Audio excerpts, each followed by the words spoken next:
And Tony is sending Drew Beam to the bump, the junior right-hander, a Tennessee native, top 50 on our MLB draft board. Well, for Drew Beam, he's making his 50th career start today in a Tennessee uniform. Most experience in this spot, really, of anybody that's in this tournament. Mid-90s fastball, can run it up there. Curve is definitely his best off-speed pitch. It's about a hit an inning. And so he will give up some contact against a team that has the ability to do some damage. Yeah, the North Carolina batting order is brought to you by Capital One, and it's an offense that is 12th in the country in runs per game. And the guy we talked about, Berkey, Vance Honeycutt, leads off. Yeah, dynamic player. There's no question about it. Yeah, there's some holes in there, but when he is right, which he has been throughout the course of this postseason, he's as dangerous as anybody. The team has 8 homers. He has 4 of them in the NCAA tournament. Both these teams walk-off winners on Friday. Vance Honeycutt for North Carolina, the junior from Salisbury, North Carolina, in a 3-2 win over Virginia. And Tennessee, thanks to Dylan Dreiling in comeback fashion, 12-11 against Florida State. Beam v. Honeycutt. Balls and heels, and away we go. The first pitch swinging and fouled away at 95. Vance Honeycutt, first team All-ACC. Couple of walk-off winners, as Berkey told you, in this NCAA tournament. Go back to 1999. Honeycutt's only the 3rd player with 2 walk-offs in one single NCAA tournament. 96, top of the zone for a strike. One thing you'll see with Beam, it's fastball. He'll run it up there to 97, 94 to 97. He'll sink it. He can ride it. A couple different shapes to that fastball.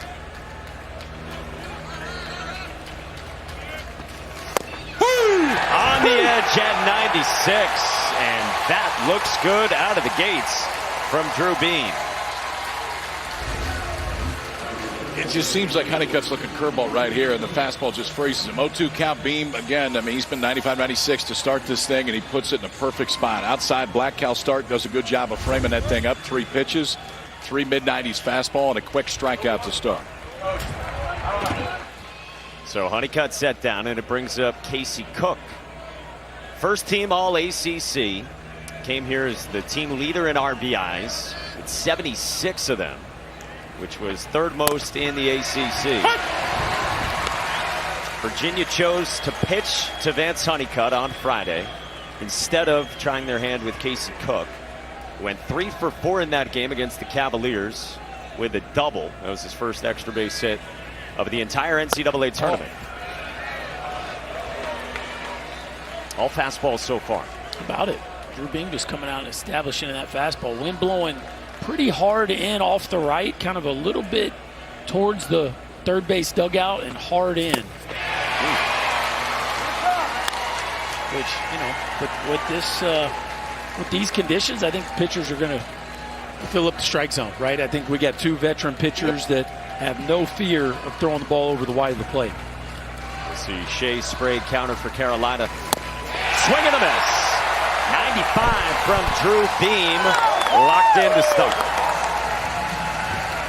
Fastball heavy, Berkey. Just one breaking ball to start. The outcome's been the same on the first 2 hitter. Breaking ball early in this account, and then it's just taking that fastball and trying to throw it straight through Cal's start. Honeycutt took the first one for strike 3. That time Casey Cook was just a little bit late. Those 50 starts now we mentioned for Drew Beam, with 3 years in the weekend rotation. Now faces Parks Harbor. Another fastball to the Georgia transfer. Filled in at first base so well on this number 4 overall seed North Carolina team. 2nd team All-ACC. After 3 years with the Dogs in Athens, he was teammates with the presumptive number 1 pick Charlie Condon. On the ground sharply at 2nd, and Christian Moore can defend as well, but Burke was off the bag. Harbor's on. He was definitely off at some point. Was he on when he caught it? Did he get back before Harbor got there? There was definitely a period of time as you see Moore slip. As he recovers, the ball kind of sails up the line on him. See, Burke is on. I think he's on at the beginning. Then he's off. I think he's out. Yeah, Then I think he's on from the jump. Yeah, it definitely comes off, Yes. but I think at this point you can see it hit the back, and you see his foot kind of kicks. Then it comes out. off, yeah. I think he's on when he caught it. So you have 2 challenges, and you retain them if you're successful. And from ESPN Body Cam, powered by Mindfly Technology, you get a really good look from the vantage point of David Buell, the first base umpire. That's a nice job by Burke, getting to the far inside edge of the base. Let me look at that picture right there of how much range he has up the line just because he gets to the inside edge of that base. Blake Burke's walking off the field. Well, he turned around and watched the replay. Yeah. He turned around and watched the replay on the big screen. Once he saw it once, he turned around and started walking off the field. And after a sloppy start for Tennessee Friday against Florida State, they're trying to avoid a similar fate at the outset of their second game here in Omaha. After review, the safe call at first base will be overturned to out. Tennessee retains its challenge and still has 2 remaining for the game. Look, the offense was incredible top to bottom, but Christian Moore had one of the best days we have ever seen. Hit for the cycle in his first 4 at-bats. Let's see what he's got for an encore here this evening. I got to face a left-hander. How about a former Elon fighting Phoenix right now? It's exactly what Shea Sprague is. I know they're not the fighting Phoenix anymore, but it's a nod to what it was before. 15 start of the year for the left-hander, second team All-ACC, fills up the zone, walks less than 2 per 9 innings. But he does give up contact. I think that's the one thing tonight against a team in Tennessee that is one of the most elite, if not the most elite offense in the entire country. Will they hit him at him tonight? Because I don't think Sprague's going to go get a ton of swing and miss. I think he is going to have to rely on his defense, which you like doing if you're North Carolina. It's the #1 defense in the country as far as defensive runs saved. They can really go get it in the cavernous outfield here at Charles Schwab Field in Omaha. On this Sunday night, Game 6.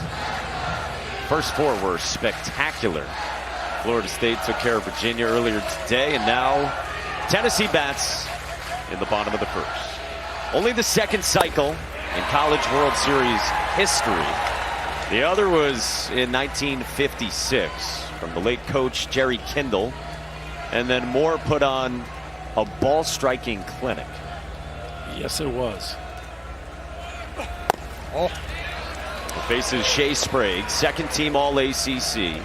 Before he was with the Fighting Phoenix, he was out of Hanover, Massachusetts. Went to BC High. 15 start, known for his toughness, competitiveness, and has brought a ton of value to pitching staff that dealt with weekend rotation injuries. Capped foul 1-2. That's what he's going to lean on right there is that changeup. 81 mile an hour changeup. You can see Christian Moore did not see that one. Some family in the house tonight for SEMO. Charles and Mom Lizette. Pops looks pretty intense. Got to be feeling pretty good after Friday, though. And on the hands, foul.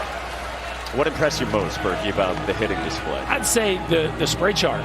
You know, it's a triple to right center on a fastball. It's a double down the left field line on an off-speed pitch.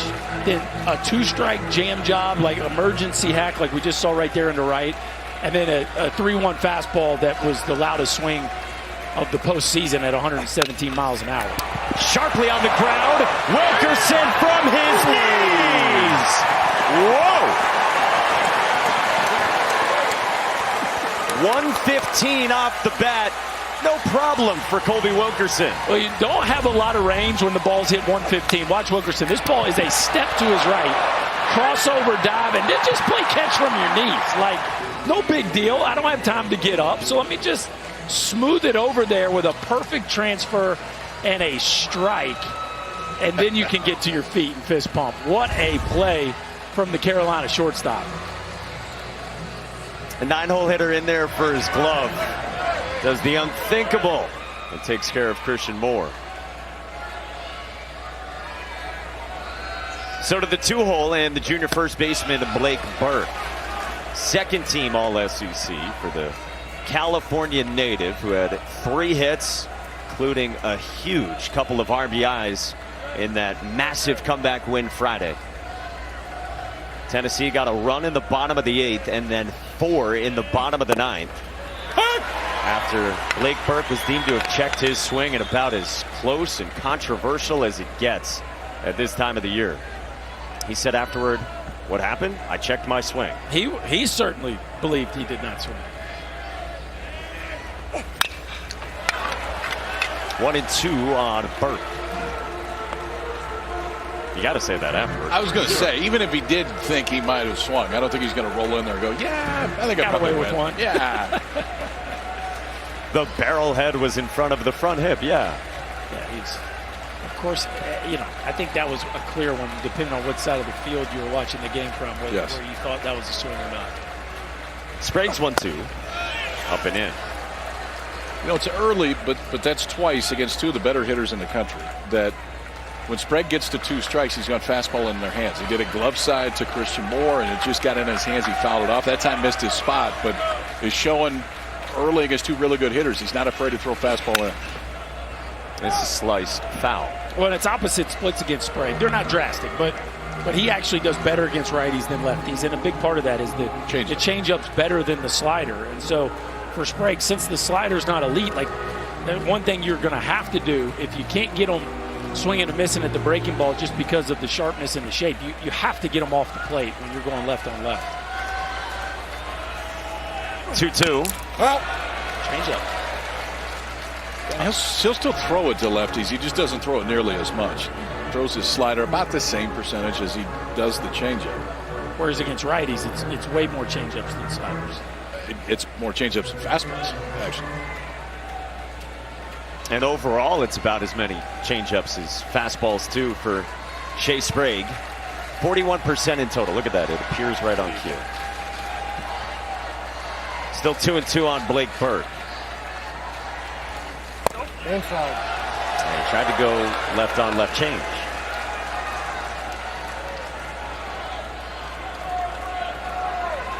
Scott, father of Blake. Father's Day in Omaha. Popular shirt today. The Omaha Vols shirt. 3-2. Another changeup.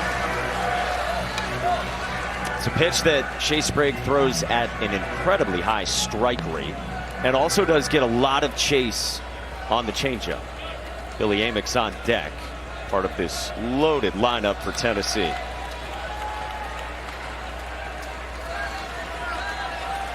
Ninth pitch is cut on and missed. Pretty good changeup and 4 in a row from Shea Sprague. So he will throw it left on left, it would appear. And not only will he throw it, he'll throw it 4 straight times. And this one's got just enough down at the end. And even though Burke had seen 3 in a row, you're still dialing up for the fastball out in front of that changeup enough. It's just that little bit of movement at the end that gets it down underneath the barrel. That music means one thing. Billy Squire and Billy Amick in the box. Clemson transfer comes up hacking. He's very aggressive and got another changeup. A couple of years at Clemson, a breakout last year for Amick, who Kylie McDaniel has in that first round mix as well that we showed you earlier. 2 hits plus a walk for Billy Amick on Friday. He's down 0-2. Well, you would ask right away, KP, does Shea Sprague have enough swing and miss, enough strikeout stuff? Left on left, got a K, and then a whiff from Amick to start. I do think, too, you throw 4 in a row to the left-handers. There's 4 left-handers in this Tennessee lineup. Everybody becomes more aware of that changeup from the left and the right side. Outside. I think this has been fantastic, and you got to give Wilkerson a bunch of credit, right? If he can go 1-2-3 and match Beam, it's a big statement to his own dugout because Beam certainly looked razor sharp. Now Sprague has a chance to do the same here. And Amick went around. Shea Sprague fans 2 after defensive brilliance from Colby Wilkerson. 4, 5, and 6 for North Carolina starts with the veteran right fielder, the Quinnipiac transfer Anthony D'Onofrio against Drew Beam.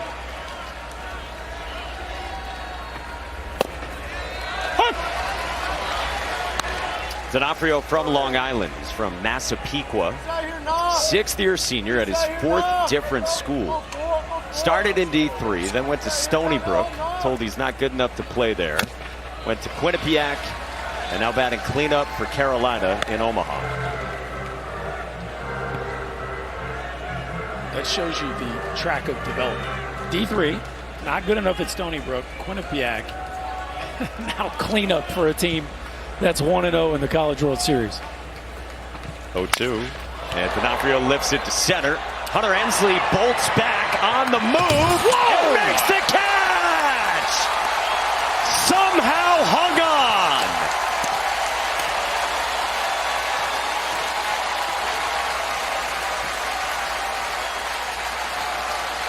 We're just not used to seeing it carry to center field like that. And I think Ensley was thinking the same thing when he started.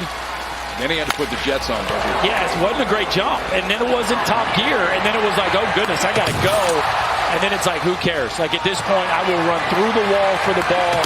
You talk about full throttle and putting your body on the line. The former high school football player, not afraid of a little contact.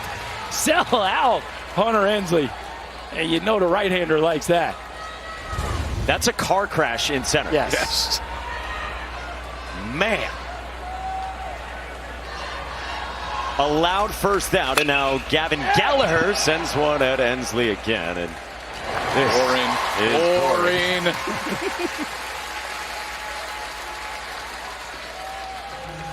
We got eye black. We got eye black. Is that on what the it wall. Is it eye black? I think that's what we got. A little smudge on the wall. A little smear. Leave your mark. Another 408 foot out. Hang with them. I tell you what, KP, I'm with you. That ball, it didn't hook or slice off the left-handed bat like you would think. It just stayed true. It stayed true, and it carried. Interesting. It's the freshman catcher, Luke Stevenson. Why? Why do we think that is? I think he hit it that pure. Yeah, I think it was such top-to-bottom spin that it just cut the wind. There was nothing side to side that was going to kill it. The difference between KP's drive and mine. His cuts the wind, mine tends to flail. Cut. And Monaco Shanks. Yeah, correct. Ball at a strike on Luke Stevenson. Yeah, you can see the eye black smear. Top left for him. Literally leaving your mark. Yes. On the ground, gently at Christian Moore. Handles. What did we say about the two best defensive teams in the country? We're looking at them. You are looking at them, and here, pretty good reason why. Woo. Full speed, face first. Don't fix the eye black. Don't fix it. The ACC's Coach of the Year piloted the Heels to 48 wins so far. No score, bottom of the second. 7 teams remaining here at the Men's College World Series. This is Dylan Dreiling, cleanup man and left fielder for Tennessee. Sophomore from Kansas. His first team All-SEC. Right around top 100 on Kylie McDaniel's MLB draft rankings. And coming off, you see 4 hits, including the walk-off winner against Florida State. Ball down. Tony Vitello went out and kissed Dylan's bat after the walk-off. I can't say I blame him for that one. That was a type of rally that would make you do some interesting things, I think. His comment today, somebody said, did you really go kiss the bat? I said, yeah, well, I wasn't going to go kiss Dylan. So I will kiss the bat. I'm all right with that. There's a lot going on Friday. Tony also had a very lengthy and circuitous route for an argument that apparently drew the real love and reenactment from his friends in the aftermath of Friday. Kind of reenacting his rant about a balk call in the ninth. It's away from Shea Sprague.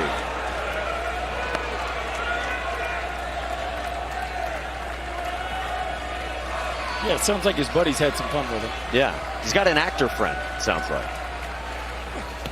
That's down, and Shea Sprague, normally so good with his command, issues the leadoff walk to Dylan Dreiling.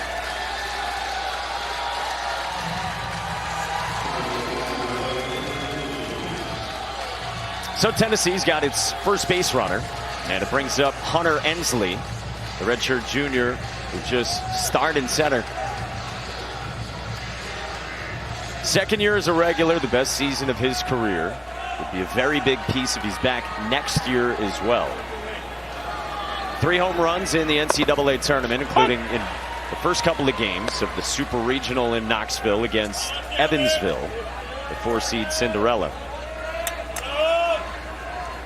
Ensley had a big showing here in Omaha last year, especially against Paul Skeens and LSU. This is pulled to Gavin Gallagher. Trying to turn it into 2 on Dreiling. Very tough throw, but he had him. Dreiling had already crossed over and started his way to second base. Gallagher kind of falling towards left field as he threw that one off his back foot. Nice job by Harbor, just making sure that one didn't end up down the first baseline. So 1 away, 1 still on for the right fielder Kavares Tears from Lewisburg, Tennessee. Second team all conference. You see the OPS at 1100. Right around the top 50 on our MLB draft rankings. First pitch is a breaking ball inside and no swing, according to Mike Morris. Just 56 at-bats last year for Tears. Has reshaped his body and put together a huge season. I was talking with Christian Moore, and he said, me and Tears, we've been roommates for 3 years, and I am so proud of him and his growth. There's a youngster. She's not sure. There's a camera. Sure about Monaco. What is that?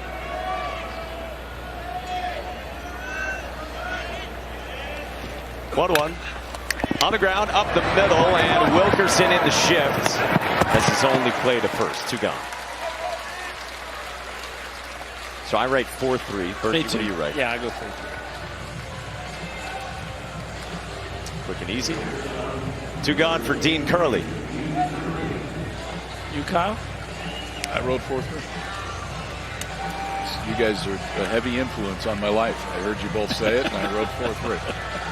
I am? It's kind of the combination of the two of you. I take some from you and some from Monaco and smush it together. Remind me the parts where I've influenced. We'll talk after. This is Dean Curley, true freshman shortstop. All outside. Takes outside, ball 1. California native, was SEC all-freshman team. Just past 6:30 local time on this Sunday night with the Shadows about fully over the mound.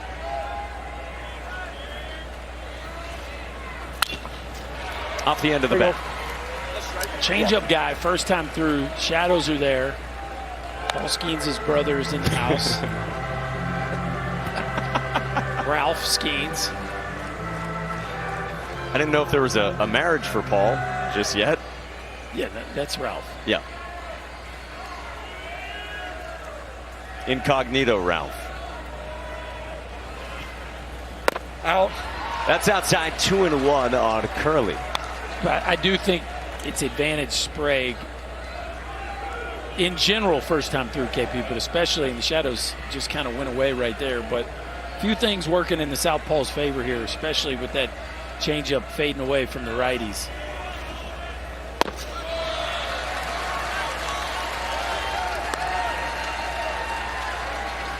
Three and one after a leadoff walk started this inning.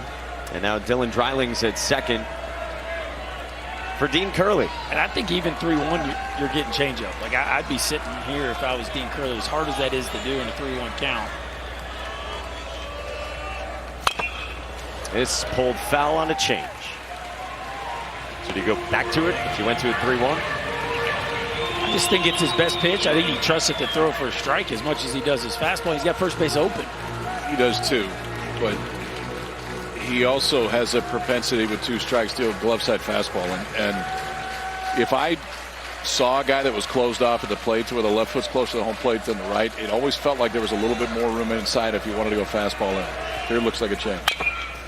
And it's hit skyward to right center. Anthony D'Onofrio ends the inning. No score through 2. The camera is your friend. The College World Series. Scoreless to the third. Drew Beams only needed 16 pitches. And he gets Jackson Vanderbrink, captain, stepping into the starting lineup today to pop out to Billy Amick on the first pitch of the third. It's a little tweak for North Carolina offensively. Alberto Osuna, who's been slumping with some strikeouts, out of the lineup, and Vanderbrink in. One gone brings up Alex Madera. New Jersey native, D3 transfer, a solidified second base.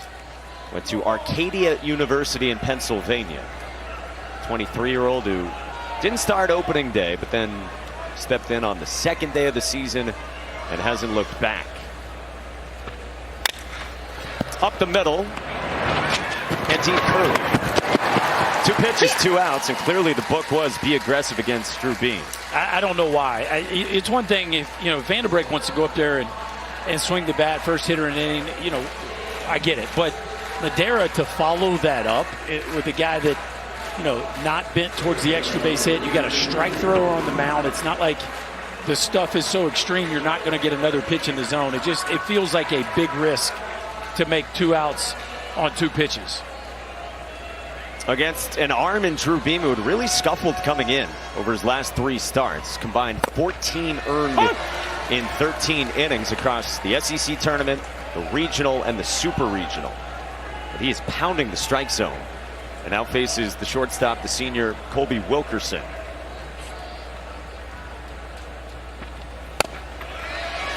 Colby Wilkerson has a great morning routine that starts with a warm bath. I like him already. Do you partake?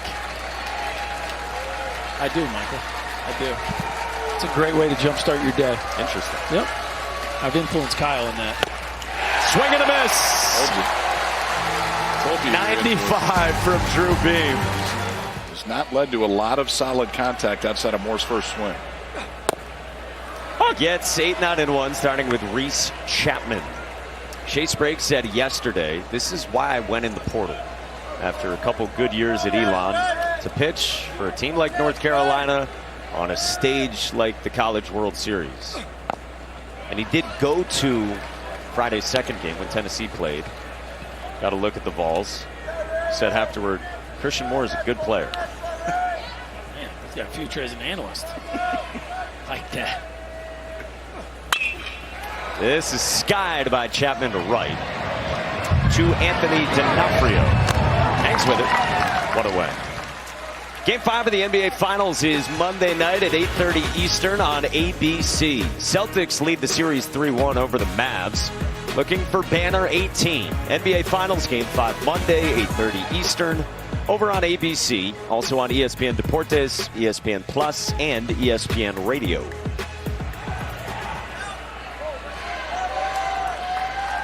One away brings up Cal Stark, catcher in the 9 spot. Knoxville native had a walk 0 for 4 on Friday.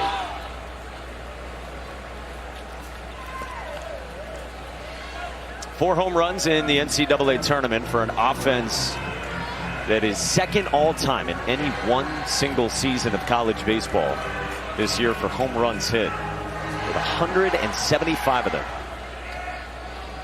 Chasing LSU, who cracked a $188 in 1997. That's a strike with a change, 0-2. It's an obscene amount of homers. If Tears and Burke hit one more each, that would be 5 with 20. You got 10 in your 9-hole. Swing and a miss. Shea Sprague is dealing as well his first time through. I like the aggressiveness, too, and velocity difference, obviously, it's 5 or 6 miles an hour between a left-hander Sprague and Drew Beam, but still, he has used the fastball and has not missed middle very often. And if he's missing the side that he's trying to go, plus count, elevate, run it off the plate a little bit. First turn through the order, that's 3 strikeouts for Shea Sprague. Who Scott Forbes told us ain't scared of nobody. He gets Christian Moore and stays away with ball 1. 6-3 ground out of the 115-mile-an-hour exit velo variety for Moore his first time.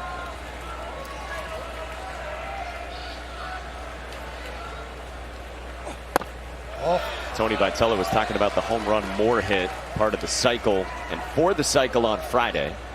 He said it was a reaction in the dugout as if it were a crazy Sean Kemp dunk.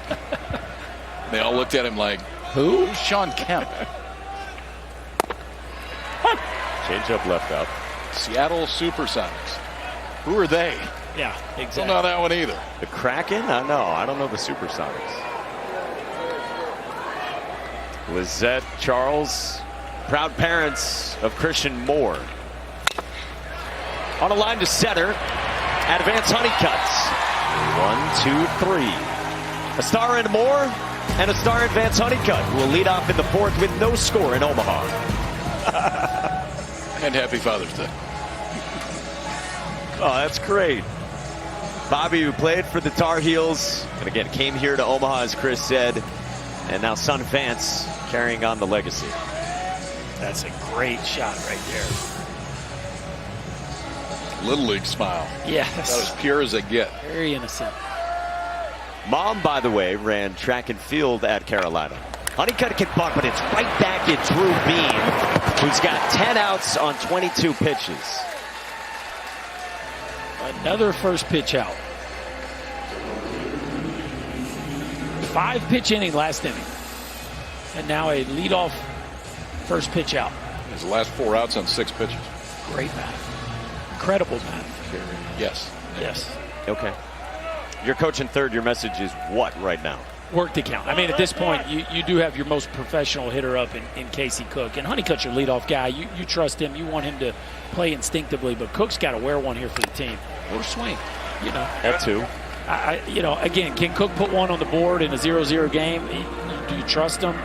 Of course. But and Carolina is really allowing Drew Beam to run through this first part of this ball game with a very light load. 0-2.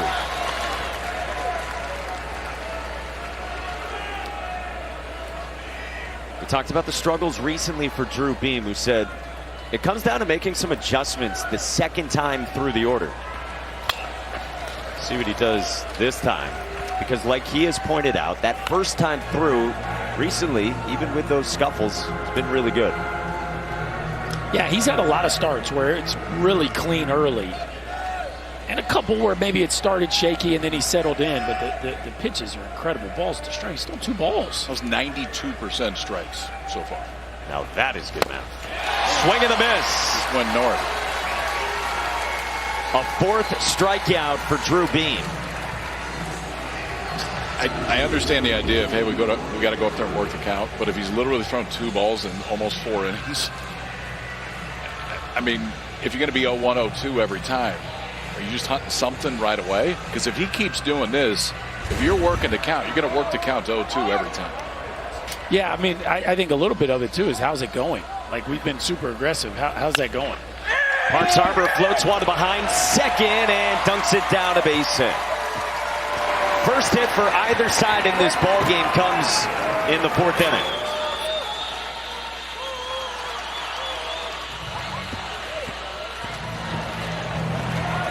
First pitch swinging on a breaking ball. And, again, it's a base hit. Rarely are you hunting a soft base hit with a first pitch hack. Now, at this point, you take any knock. It's just, there's another piece to this, too. Like, if Scott Forbes gives these guys freedom, then that's the way they've played all year. That's what they're going to run out there here in a 1-0 game at the College World Series. You got to give Beam a bunch of credit for just how sharp he's been. It's not just been strikes. It's been quality strikes. Now Anthony D'Onofrio pummeled one to center his first time. And Hunter Ensley made an outstanding catch.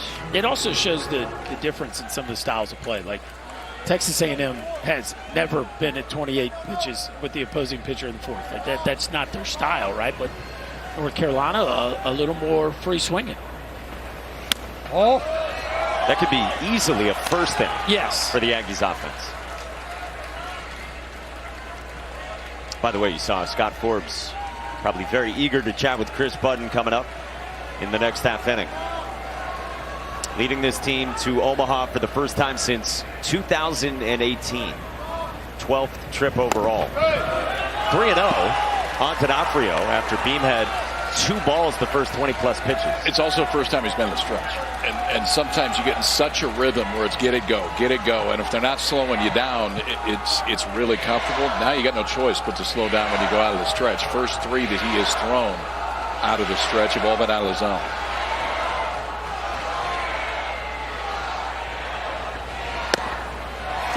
That's a strike. Beam, of course, if you're not familiar with his journey, showed up, and as a freshman, all he did was earn SEC Freshman of the Year honors with an ERA in the 2s in the weekend rotation. Last year, an ERA in the mid-3s. This year has climbed a bit into the mid-4s. He's back into a full count.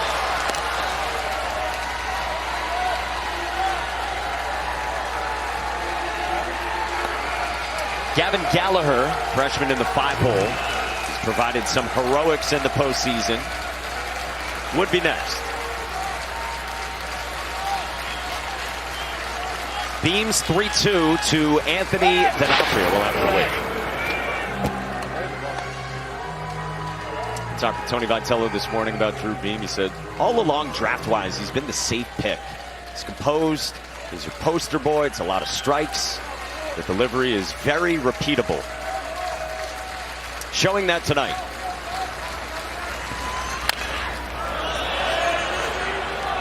Well, and then there's the durability piece, right? You got the character, you got the work ethic, you got the production, and he's taking the ball every weekend for 3 straight years. It's his 50th career start.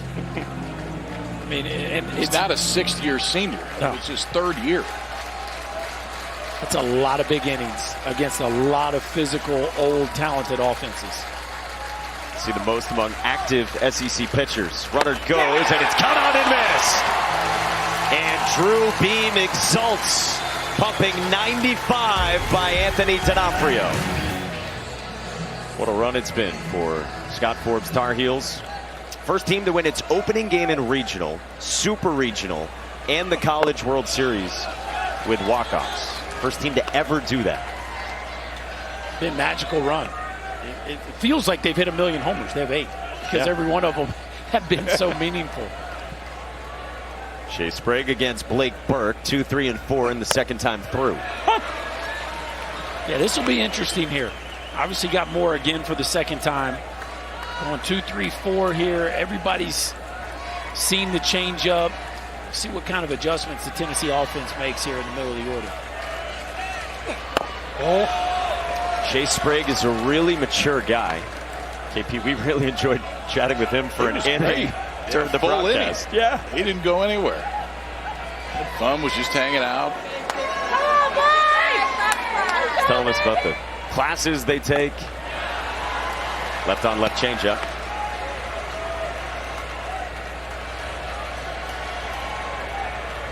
He's been a godsend for this rotation. Dealt with 2 Friday night starters going down. One before the season, one mid-season. Jake Knapp and Folger Boaz. Up the ladder, and this is dumped into left field by Blake Burke. Tennessee's first hit off of Shea Sprague. That makes you so mad when you're standing on the mound. And you throw it exactly, he's trying to elevate fastball, gets in the right spot, and Burke just fillets one to right. With a wood bat that's probably in half. Well, strong dude, man. I mean, he fights off one that is exactly where Sprague wanted to throw it and spoils it. It's the definition of getting the bat on plane early. You can be a little late sitting on a changeup and still have solid to decent contact because the barrel's in the zone early. Brings up Billy Amick, who struck out on a fastball his first time. 3-hole hitter and third baseman.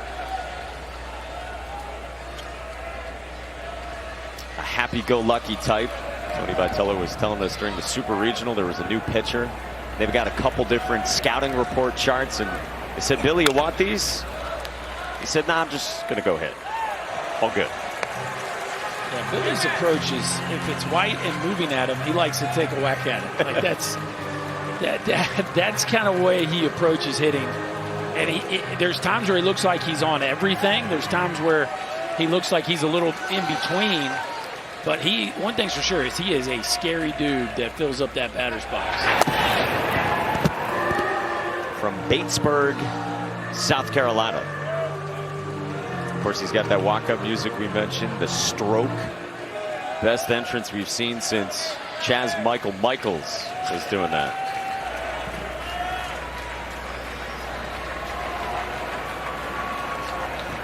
"0-2 is away." Berkey's going to miss that reference.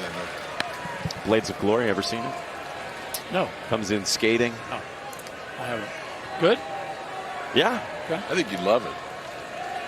You watch it tonight. Give us a full Siskel and Ebert report tomorrow.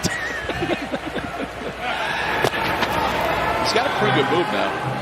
He's got 5 pickoffs this year, so you never know. It's when they come in doing this. Yeah, that's what it is. What's your movie genre? I don't know. That's a great that question. big of a stumper? Last good movie I watched. You watched a movie? It's been a while. It's been a while. Like how long? A while. Chariots of Fire. Yep. Strike 3 called. Billy Amick goes down looking at a pitch up. It was there. He's been doing it the entire time, and I know that it can be the book on Sprague, but man, when he goes late, he will pump a heater in there. That one in the inside part of the plate too. That caught plenty of the plate. I think it just surprised Amick, but approach has been pretty consistent. Doesn't really go hard in early, but late he'll definitely go there to try to finish you off. Well, and if you're sitting change up down and away, like that's a really hard pitch to pull the trigger. He's going to win right there. If you're sitting change up, he does that, he wins. Now Dylan Dreiling, cleanup man who walked his first time. Is it non-negotiable for a lefty throwing around 90 that he has to be able to pitch in at this level? I think against the best offenses, not against everybody. Against, you know, there's some teams out there where you could sink it, climb it, turn it over, and be fine. But when you've got hitters that really can work through an at-bat and really can sit on pitches or take half the plate away, if you don't give them extra things to think about, eventually, might not be the first time through, eventually they're going to string some at-bats together on you. Nothing at 2. I think the pitch right there to Amick is what makes the ball to Burke so impressive, because it was clear Burke was sitting soft, yet he still not only pulled the trigger but was able to square it up enough. And some people watching might think, it's a kind of a lucky blooper in the left. Like, that's a professional hit. Yes. Still makes you mad if you're out there, but yes. Outside. I mean, even the misses seem to be exactly where Shea Sprague wants them. Both these guys, when they have missed on the side of the plate that they're trying to go to. Miss there's not going to be a whole lot of damage. It may be a ball, but it's not going to be a ball in the gap.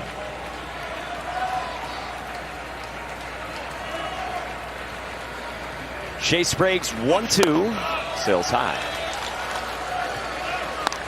Maybe the first one that didn't go to the intended spot. One of the first. But not a bad miss, right? Speed him up with something up around his eyes that's firm. And oftentimes that gives you a little wiggle room to throw something soft down in the zone. 2-2. Up and away. Full count on Dreiling. Ran it full his first time as well before that walk. Hunter Ensley lined out to third his first time.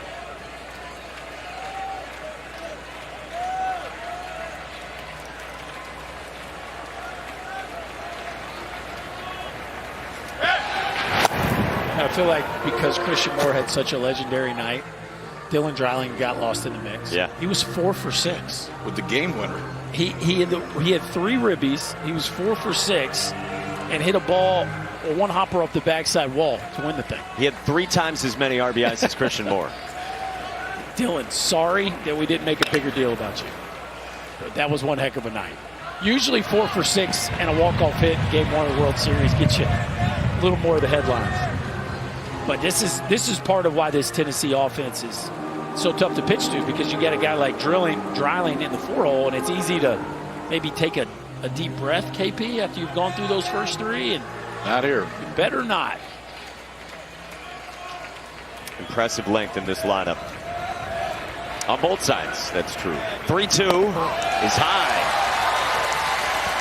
2 walks issued by Shea Sprague, and they're both to Dylan Dreiling, who remains locked in. Now traffic aboard for Shea Sprague to navigate. And Hunter Ensley will climb in. With Burke at second and Dreiling on at first.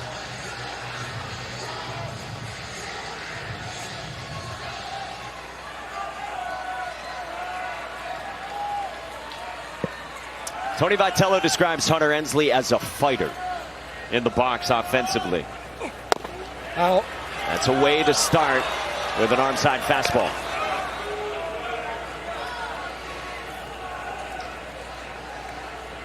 We talked about it second time through. How would this Tennessee offense adjust second time through? How would Sprague adjust?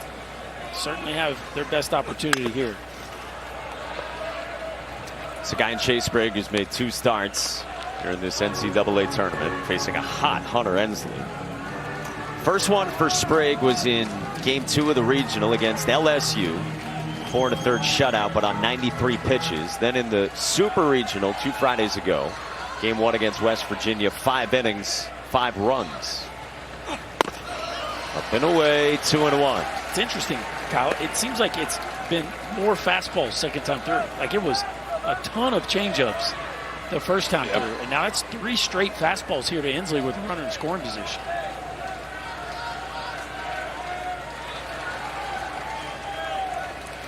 And a changeup left up makes it 2-2. I think with some guys, there's a book, right? This is how we're going to go after them until they prove to us that they can't. There's other guys where it's, hey, we got to mix and match and just make sure you don't show them the same thing twice.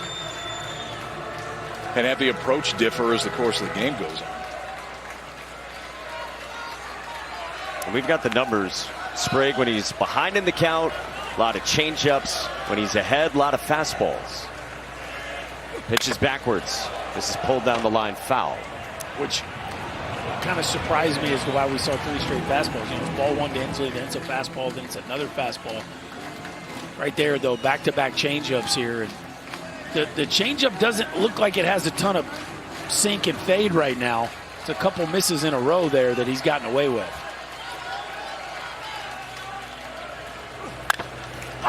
This one is popped up behind home plate, and Luke Stevenson runs out of room.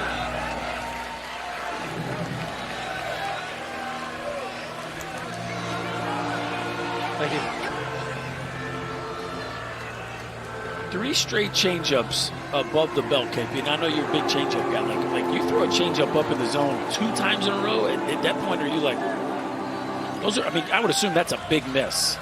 Yeah, you're not trying to land it. You're trying to get swing and miss right here. It is, but it also shows you it's got enough down to get off the bat right now. I mean, they're getting a piece of it, but they're not squaring it up. 2-2. Swing and a miss. Came back foot to strike out Ensley for out number 2. Had not shown him that one. This is a big old sweeper right here. You talk about going to a pitch when you need it. Breaking ball that just dives down at the back foot of Hunter Ensley. No, that's a changeup he yanked. Yeah, he kind of cut around it. His arm angle dropped down. Interesting. And I don't know if he was trying to cut it or if he just held on to it a little bit too long. Sometimes the accidental cut can work out really well. The way it moved, you thought for sure it was a slider. And maybe after hanging a few, just trying to find something different to get it down. Now Kavares Tears with 2 on 2 out. Up high, ball 1 to the right fielder, who rolled towards second his first time.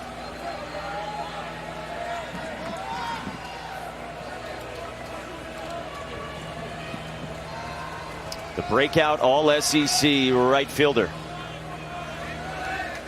On pitch number 70 from Shea Sprague. Bends high, pops away from Stevenson, and no movement. 2-0.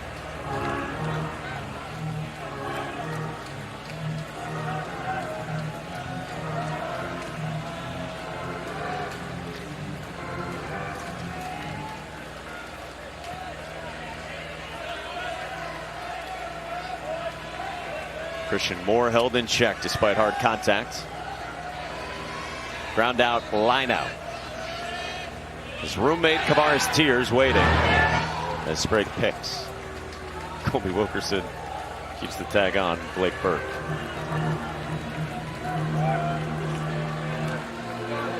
Kavares' parents look on. Roger and Alicia watching and keeping the fan on as well. Felt like 98 at first pitch. Tears ropes one into right, back toward the wall. Gone!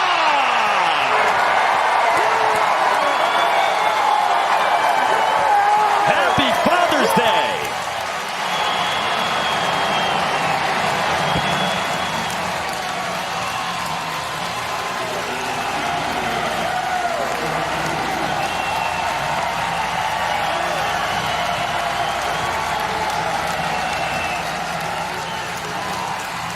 Well, you could tell throughout the inning, this Tennessee offense much more comfortable the second time through off Sprague. Much more of a struggle, falling behind a lot of hitters.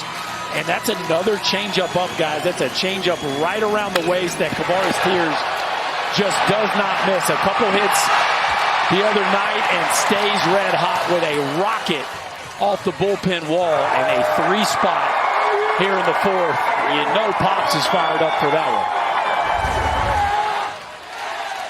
Roger loves it. It's got to be a scary feeling to lose the changeup up. It's one thing if like your breaking ball release point, you're burying it, but the changeup staying elevated. That's about a half dozen of them this inning. Yeah. Eventually, somebody's going to make you pay for that. Out. 1-1 on Dean Curley, freshman shortstop who flew out to right his first time. I think dropping his arm angle on the one was kind of telling, too. Just doing something to get that feeling of getting it down and out of the zone. Because he needs a good changeup to have success. And if you look at the numbers for Shea Sprague against the changeup, at times this is how it's gone. Wait, we got one in the crowd now? There's a crowd? Fur daddy coat? Like, what do we got there? The daddy hat, the fur coat, and the dugout, and the fam is passing it around. This thing's going to another level.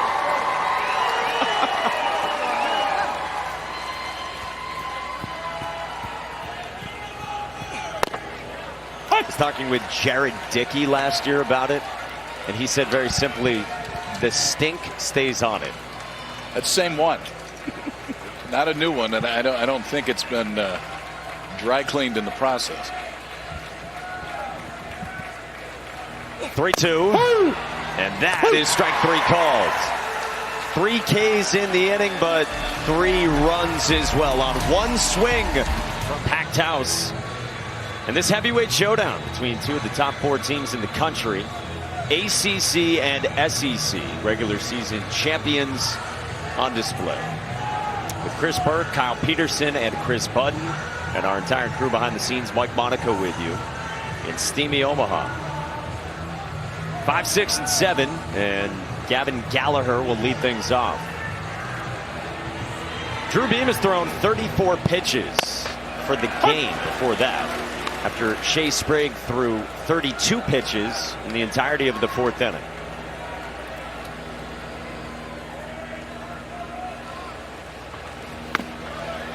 That's yanked.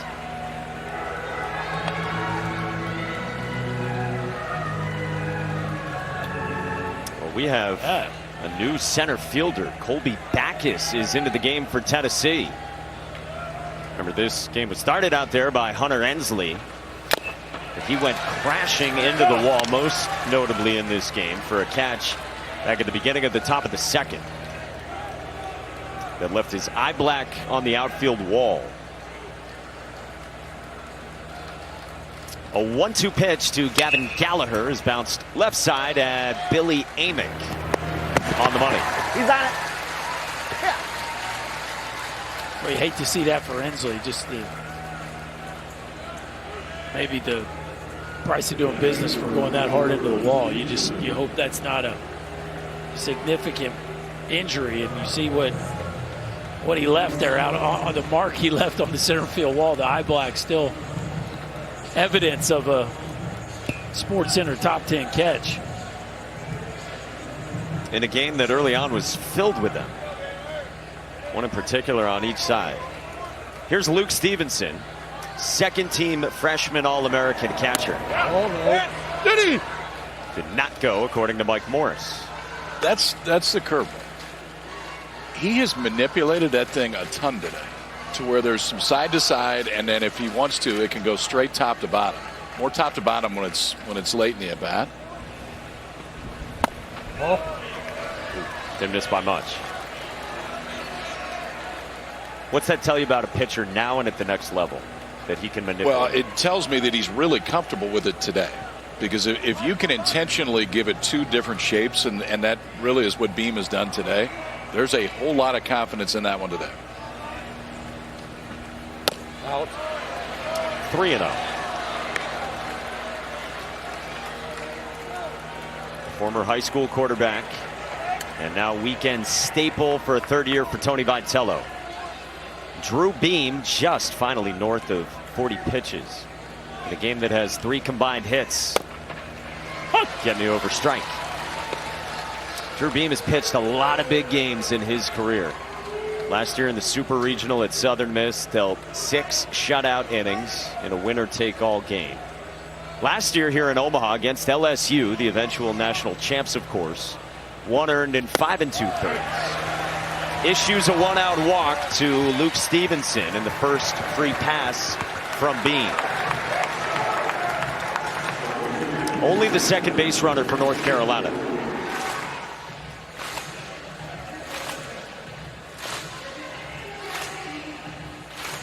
Brings up Jackson Vanderbrake, making only his 19th start of the season. Native of the state of Washington, who last year was the starting second baseman, was second team All ACC. Had an OPS above 900, but lost his starting job this year. But still has come in off the bench. Has still been a leader on this team, according to Scott Forbes, who told us all the way back in April, I have no doubt he's going to do something special for us later on this season. It's a big trust factor. I mean, it starts with the C on his chest. And that tells you there's a lot of trust by everybody else that's in the dugout right now. From Yakima, Washington, junior college, Brian Gaines was telling us a story today. He's like, we just need somebody. I called everybody I possibly could. Finally had a contact up in the Northwest and said, listen, I don't know if he's going to hit, but I know he can play the middle infield for you, and we needed somebody in the middle infield. So that ever-popular Yakima to Chapel Hill route picked up again. Paid off with a huge double off the bench in the win Friday against Virginia. This pulled down the line in left and hooked. Foul.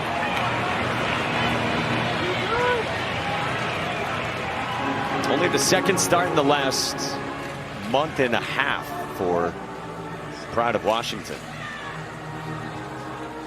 He would always sit by Scott Forbes in the dugout. Part of his leadership group for a very tight-knit team. It's got a lot of personality as well.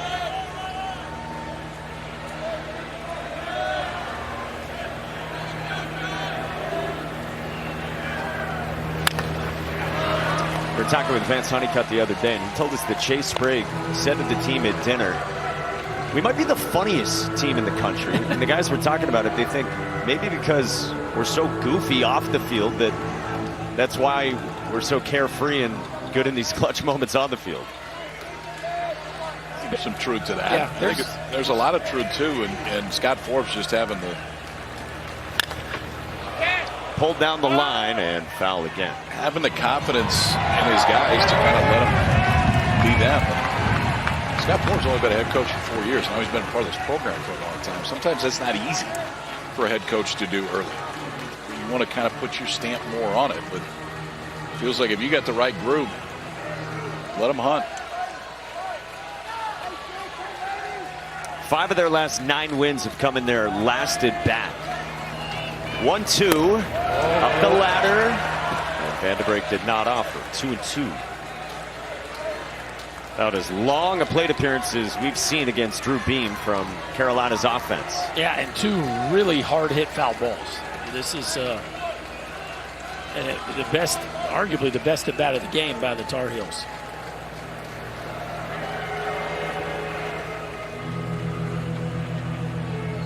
Frank Anderson, the longtime excellent pitching coach, comes out to chat with the home plate umpire Kellen Levy.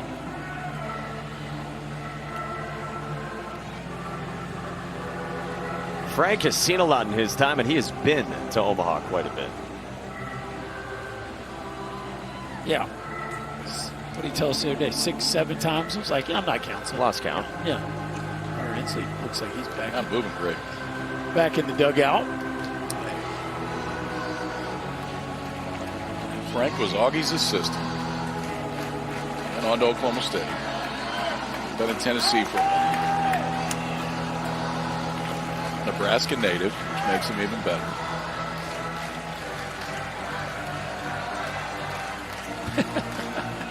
We really enjoyed chatting with him during a rain delay in Gainesville this season.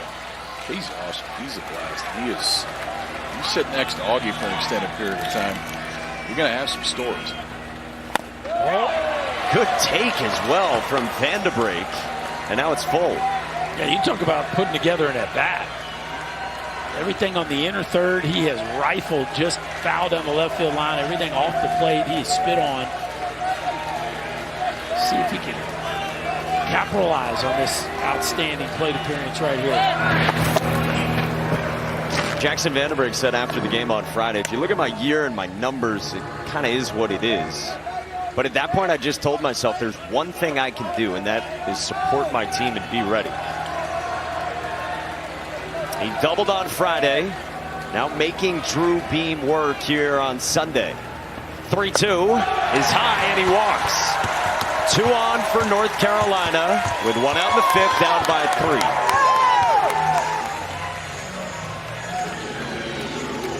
3. So similar to Sprague, this is, very clearly a different look from Beam in this inning than what we've seen throughout the course of the ball game. And again, we saw him at the SEC tournament, got off to a red-hot start against Mississippi State, and then there was traffic.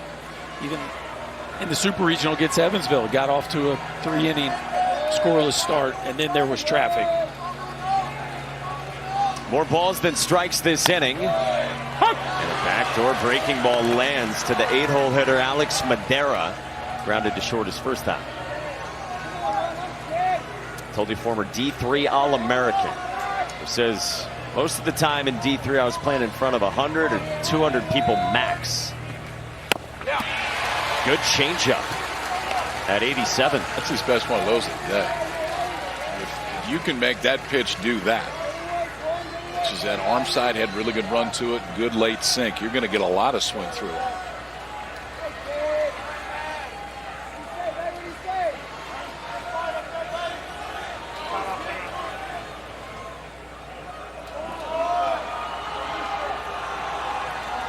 Cal Stark wants to head over to the dugout and make sure everything is squared away technology-wise.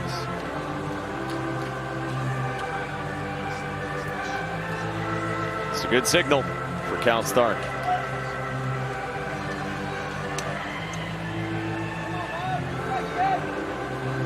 While Alex Madera waits, had a huge go-ahead hit in the regional in the 10th inning in a decisive Game 7 winner-take-all against LSU. With 2 on and 1 out. Beams 0-2, then tempt Madera.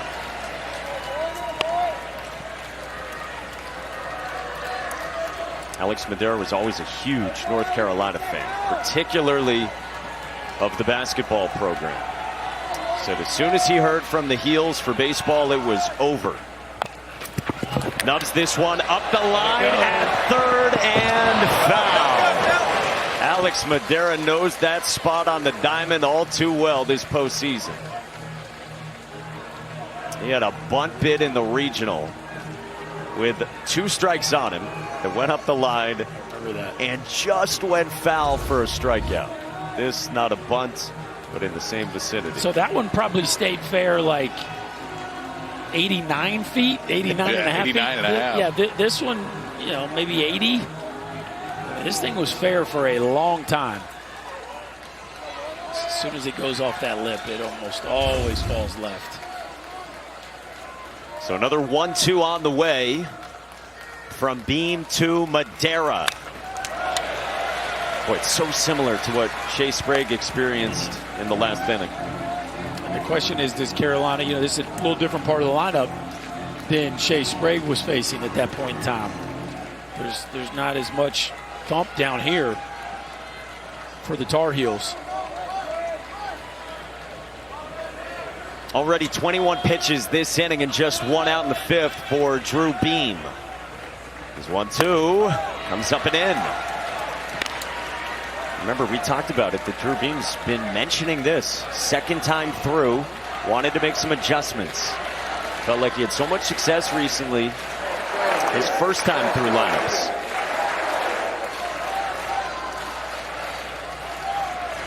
Two is strike three called. Two gone.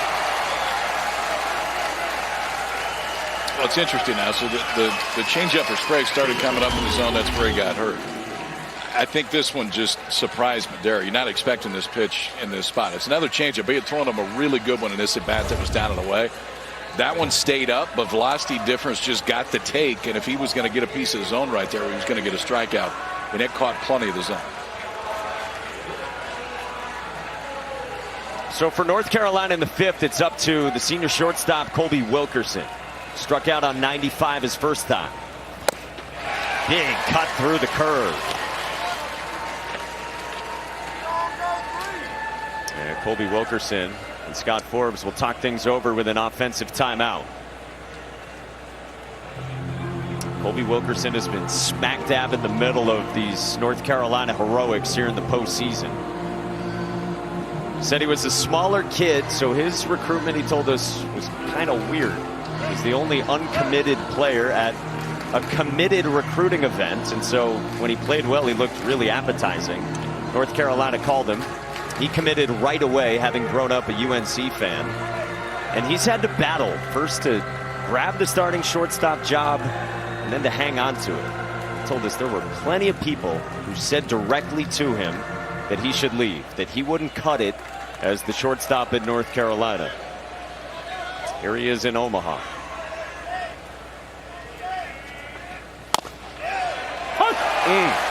Great fastball command from Beam. Tony Vitello hoping to exhale in his forthcoming interview.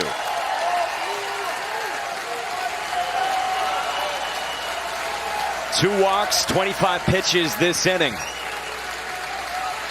With Tennessee up by 3 on North Carolina in the fifth.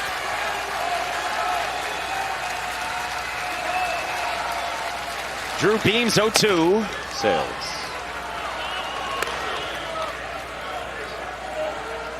How many pitches in the first 3 innings? 21.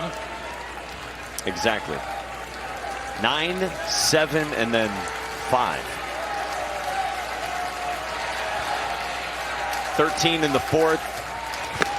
And a strikeout to end the fifth. They win today. He's got a few days off, too. Yeah, KP, after that initial catch, he came into the dugout and the trainers met with him and he looked at him. He said, "I'm fine." And he was walking fine. It wasn't until the last inning that you saw him walking around grabbing the back of that right hamstring. So, like Tony said, once the adrenaline wore off, he felt it. Reese Chapman obliterates that baseball. Forsythe.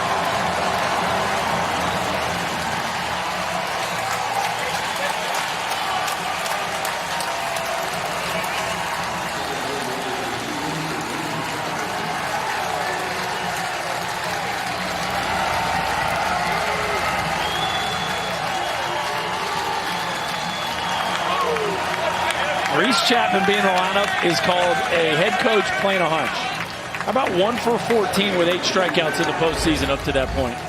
Left on left, but he gets another hanging changeup, and that is the second home run we've seen in the last 3 hitters on hanging changeup, and a no-doubter off the batter, Reese Chapman, as the Vols continue to flex their muscle now with a couple long ones here over the last few hitters.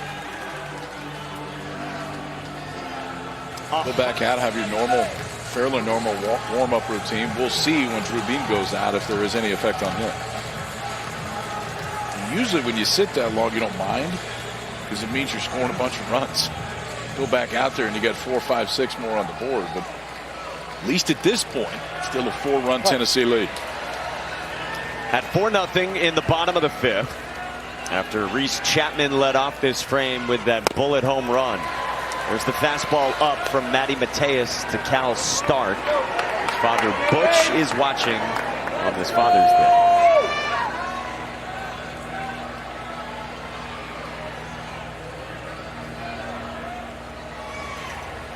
Struck out his first time on a fastball. And now against Mateus, who snaps in those firm breaking balls. It's a pretty good start after a long layoff. A perfectly executed fastball up, and that's a slider right on the lower edge.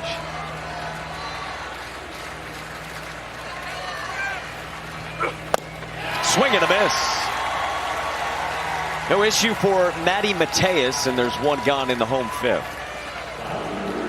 He might not lay off. It's a different look, too, coming towards home plate. That front side of Mateus, the top half, kind of dips, really goes downhill when it goes, but yet the arm action comes right over the top. And it gives him the ability to get over the top of that slider. Back-to-back sliders right there after a first pitch fastball to get Cal Stark swinging. For Matty Mateus, sophomore from Greenville, North Carolina. 3rd team All-ACC. Now faces Christian Moore. Ball. We've been charting exit velocity. It's a 115-mile-an-hour ground out and an end of the bat 103-mile-an-hour line out to center. End of the bat ish. I mean, like, you know, he's strong, but he can't hit it right off the end at 103. That is off the end of the bat to right, if you'll grant me that. Yeah, that was 78. Okay. Thanks, I appreciate it. Fully off the end of the bat. That's why baseball. He's on his way doing 3 games in the last 24 hours. Give him a little grace here. You're right.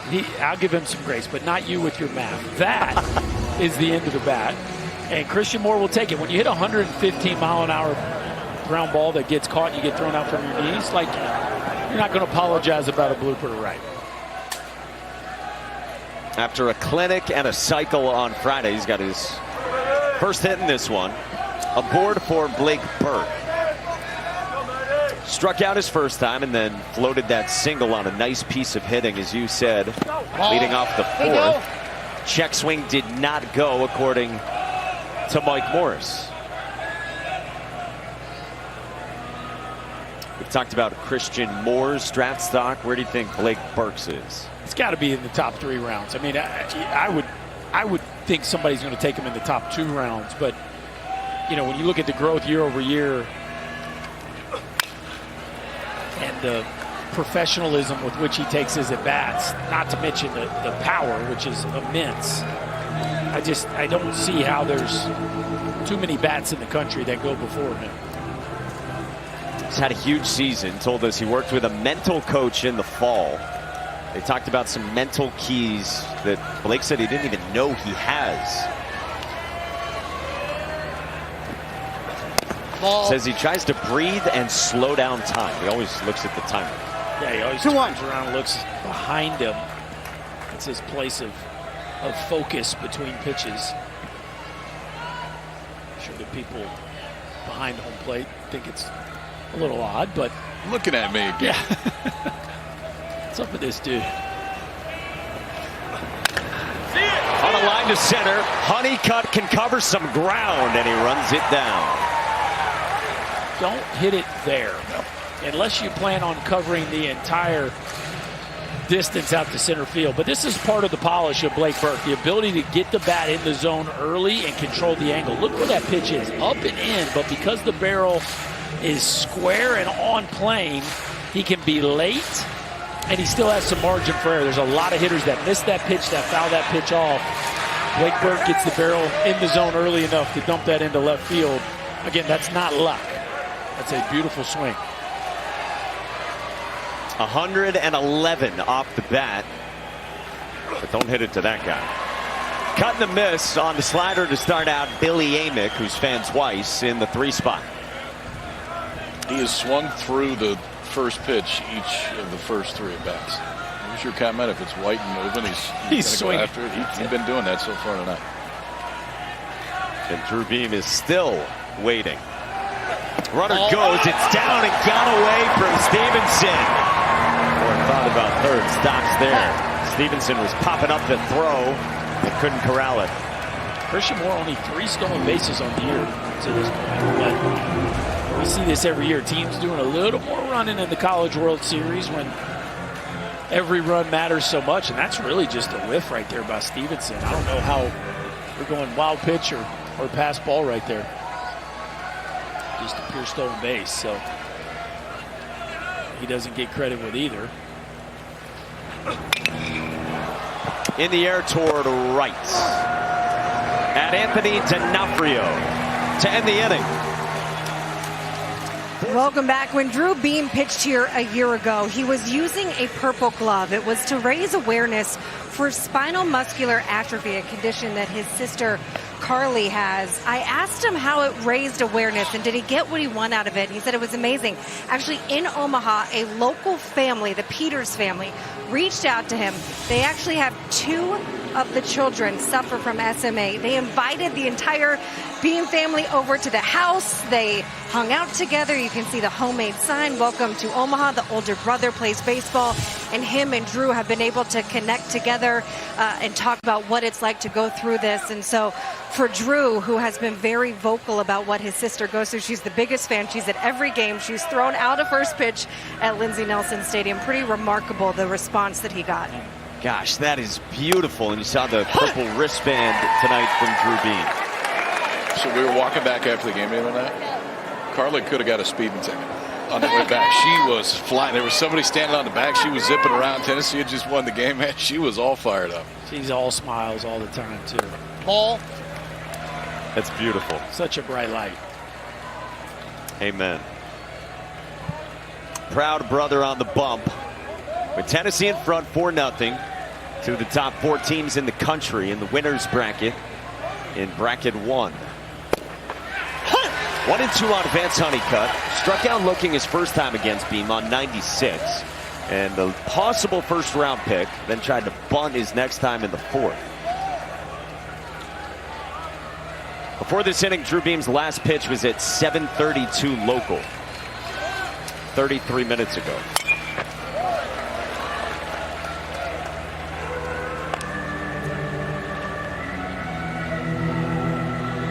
Drew Beam has been such a sturdy presence in Knoxville.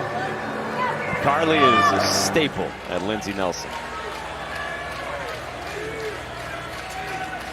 1-2. Honeycutt pulls it. Left field.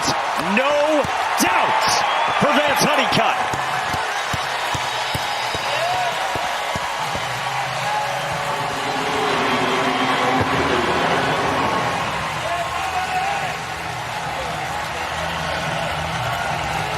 That was the cutters that don't cut. Upper tank.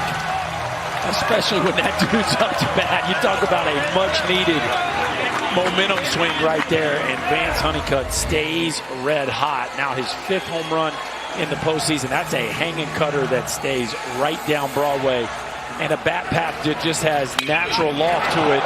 When he's on time and on target, that ball has no place to go but out of the yard, and Dylan Dreiling barely gave that a courtesy job. And now Casey Cook smacks one into right center field, a base hit. 3rd time through, Drew Beam has really run into some trouble this season. And Vance Honeycutt has homered. And on the next pitch, Casey Cook singles. Yeah, they're going to slow the game down now. This is, they know the 3rd time through numbers. Looks like Jeff Wood, the trainer's going to run out there and check on him too.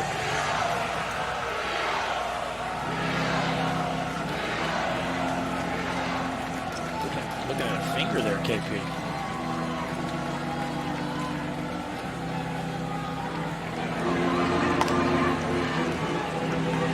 Kirby Connell, man with the most appearances among NCAA active leaders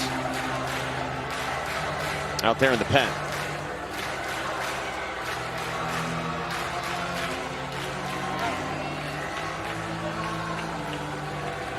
Hard to tell. Drew Beam and Cal Stark playing good defense.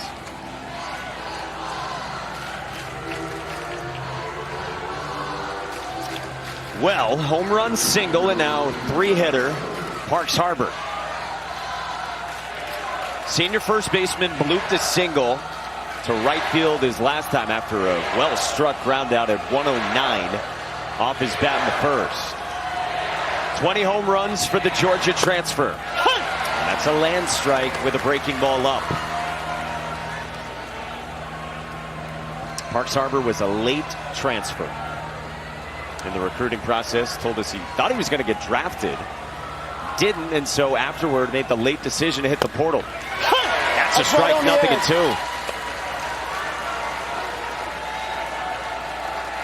Transferred to UNC where his high school girlfriend, current girlfriend, Pinky, was going to school. So he knew a little bit about Chapel Hill. Ball. Outside. That's one way to add to the scholarship offer. Girlfriend on campus, that's helpful in the recruiting process, I'd say. Scott Forbes just wishes he knew that a little earlier. That's right. Pinky effect. Scott Forbes was telling us he was riding his bike down the street with a bucket hat. Their third conversation in the transfer process. He said, "Do you have a girlfriend?" Parks Harbor just started laughing. He said, "Yeah, she's a senior at North Carolina." So we're okay. Would you like to walk on? We're going to be all right. Exactly. About that scholarship. Ball. 2-2. 2-2. I asked Parks about it. He said, "Man, third phone call?" He said, "I didn't want it to be one of the first things I said. I mean, I wanted to prove I really wanted to be there, be your first baseman." Man knows how to negotiate. Man aboard, nobody out, 2-2. And Harbor pulls it on a hop at third at Amick. And there's 2 out.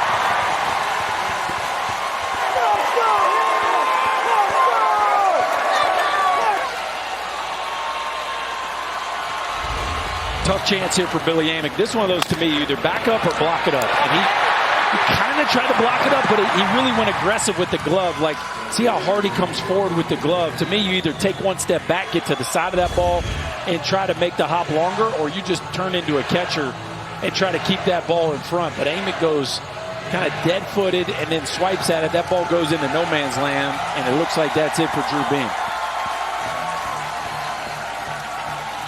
2 of the next 3 are lefties, starting with Anthony D'Onofrio. So Drew Beam, who has pitched his tail off for 3 years for the Vols, will depart this start in the 6th inning in Omaha and give way to Kirby Connell, the steely lefty, who will come on in a jam for Tennessee in the 6th inning at the Men's College World Series. Drew Beam's been a big game pitcher through the years, and he will exit with a 3-run lead.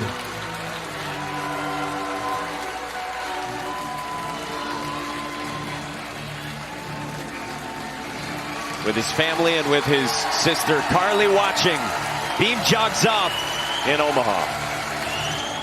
Drew Beam, QB1, worked into the 6th inning tonight in this second game for the #1 Vols, squaring off with #4 North Carolina. Really good his first time through in particular, but exits here with a run in and 2 aboard in the 6th inning and gives way to the lefty.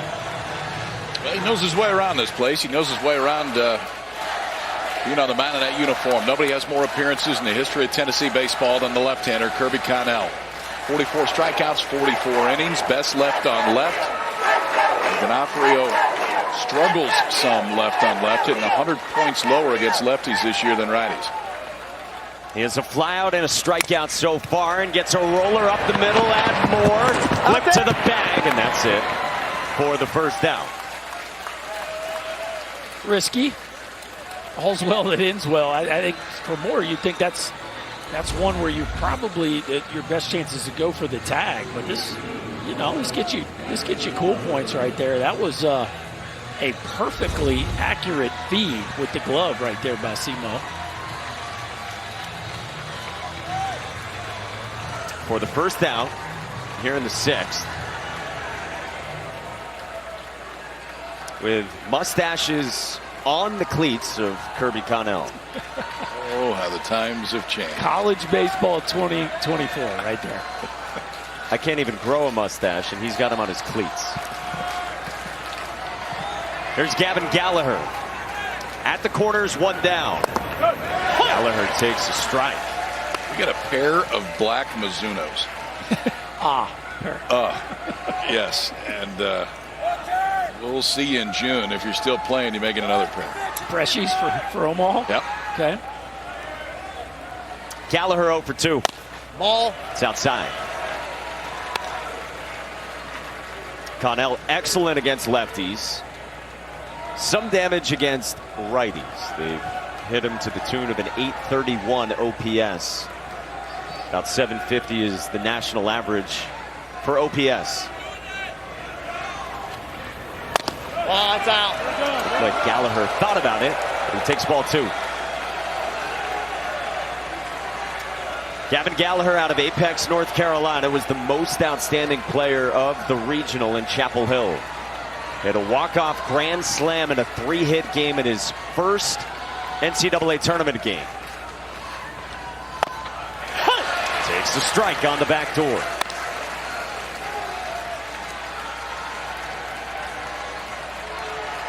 Scott Forbes calls him a slow heartbeat kid.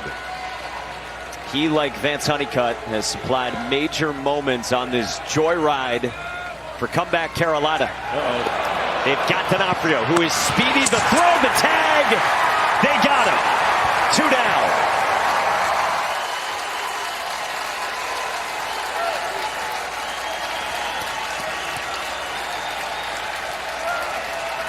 It was not a clinic at first base by Blake Burke in game 1, but this was pretty special right here. Watch Blake Burke take his time. Watch this. Catch the ball. Make sure the runner at third doesn't go. Trust your arm strength and your accuracy. This is really well done. Make sure it's not a double steal, and then throw a strike to your shortstop. Fantastic play by the Tennessee first baseman. I mean, he didn't blink in how you handle that. Now, step forward, freeze the runner at third, and then throw a dart to the base. There are numerous times at first base where it's advantage to be left-handed. That's one of them, too, because you step in the left arm. It's just easy to clear that running lane with the throw. 2-2. Swing and a miss. Tennessee dodges danger.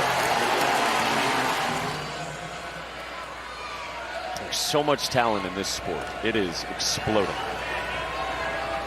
Dylan Dreiling cleanup man against Matty Mateus. On the bump. Yeah, and we could debate whether they should be or not, but when you think about the talent here and that none of them are finalists, it's pretty wild. That's how good Hagen Smith and Charlie Condon and Travis Bazzano were this year. Ball. All 3 locks for the top 10 pick, right? Yep.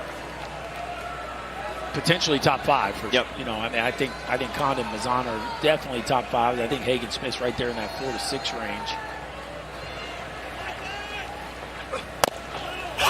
2-1. Jim Schlossnagle has talked about this, that you're getting so many close games because this is as good as college baseball has ever been. Because of what's happened in Major League Baseball, fewer minor league teams, fewer rounds of the draft. You have more talent paired with more technology, Yes. more strength training, and More all of investment. that Yes. adds up to as good as this game's ever been. And don't forget about the portal, Lucas. Yeah. How it benefits all of the top teams pretty significantly. By funneling top talent to them? Yeah. It makes a huge difference. Look at some of these lineups and how portal driven they are.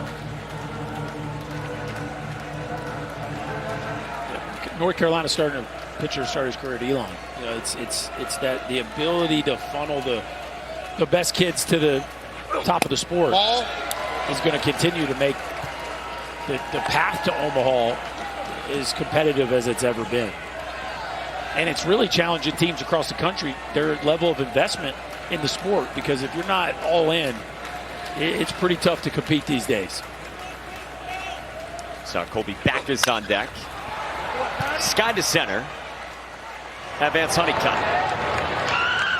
One away. So if you're new to this, just tuning into the College World Series, we have 4 ACC teams, at least at the outset, and 4 SEC. Only time we've had it with 2 conferences represented at the College World Series since the 1940s, when it was just getting started. There's 2 teams there. Yep. 1948.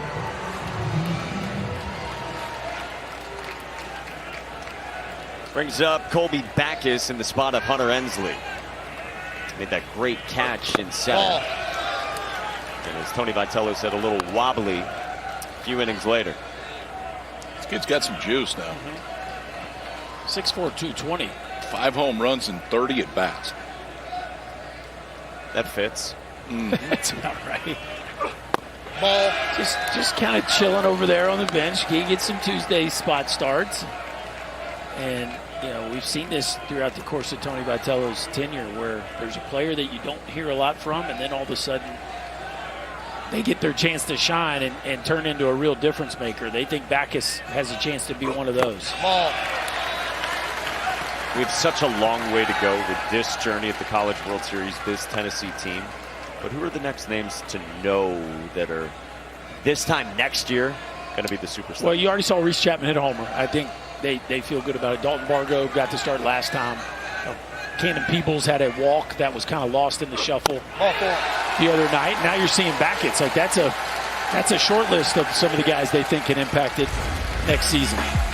Well, we told you 8 teams arrived here as always at the College World Series in Florida State, Virginia, North Carolina, NC State out of the ACC, Vols, Aggies, Cats, and Gators from the SEC. And yeah, we hadn't had that since 1948 when there were 2.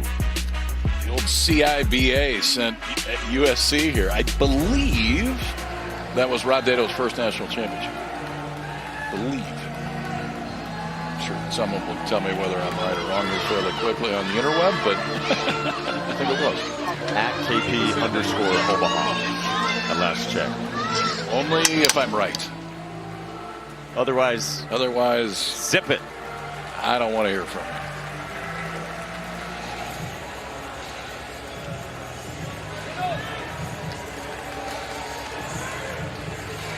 One of the older guys on this pitching staff that was among the best in the country, top 15 in the nation in ERA and the best in the ACC.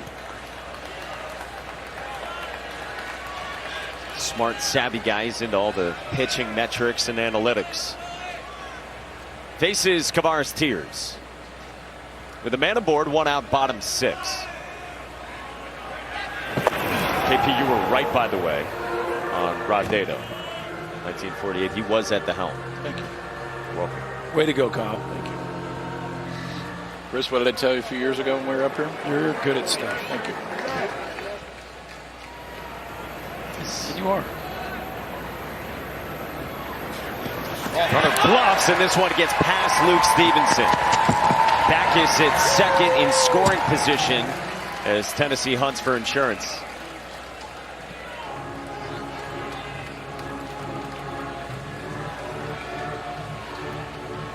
Long way to go for North Carolina. Kings of the comebacks over the last few weeks.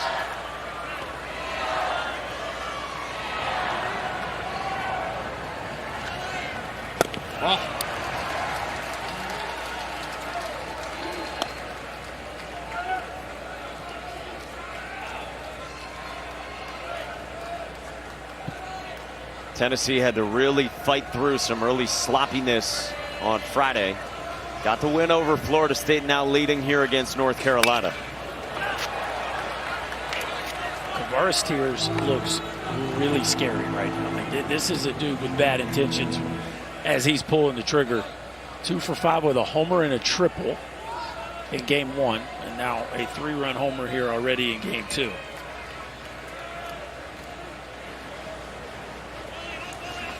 Two-one. Back foot breaking ball misses. Christian Moore was telling us about all the hard work that went in, the complete change to the body for Kavares Tears. He said he's becoming that guy as the kids say nowadays. Christian Moore said he's him. He's him. That's what the kids were saying. It's kind of like saying he's good at stuff, Kyle. Okay. Similar.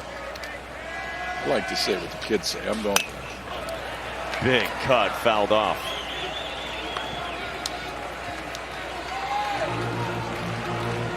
Teammates say that Kavares Tears is shredded now. Redshirted a couple of seasons ago, learned from the likes of Drew Gilbert and Evan Russell. Taught him the way early on when there was some frustration. 2 years later, he is locked in Omaha. Strikes out looking on 95. Really good spot. That's what Ben Peterson can do. Fastball's into the mid-90s. I know that the numbers are up there. It's an ERA of about 5. He doesn't get a lot of swing and miss on this pitch, but with velocity and I think a little surprise factor right here. Tier's not thinking he's going fastball on the glove side. That one just locked him up. So 2 down brings up the true freshman shortstop Dean Curley. 0 for 2 with a flyout and a strikeout.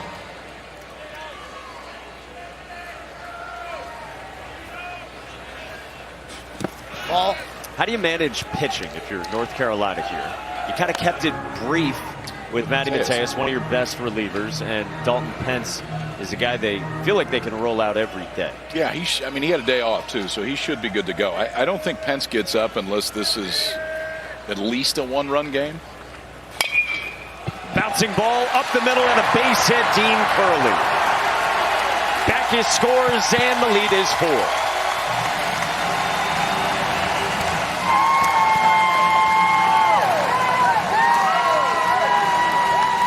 Boy, the freshman just continues to impress. The ability to get his hands inside the ball, look like a hanging slider. A pitch that's so easy to hook foul, and Curley contracts those arms, keeps the sweet spot of the bat inside the baseball, and just really fights it off, punches that ball right back up the box. And Balls get the run back they gave up in the 6th. Okay, so there was a little backup to it, but that was on the inside black. Yes.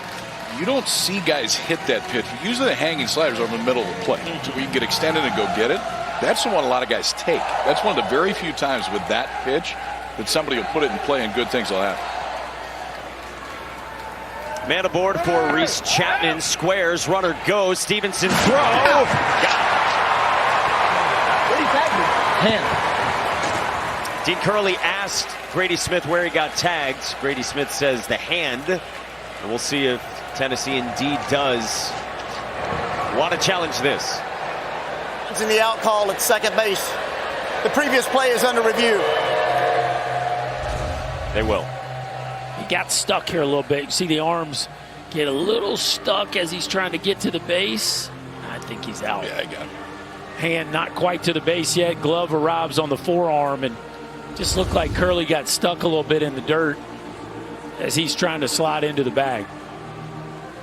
Big difference between sliding on turf and sliding on dirt. And that one is one of the biggest examples of how sometimes it gets a little sticky out there.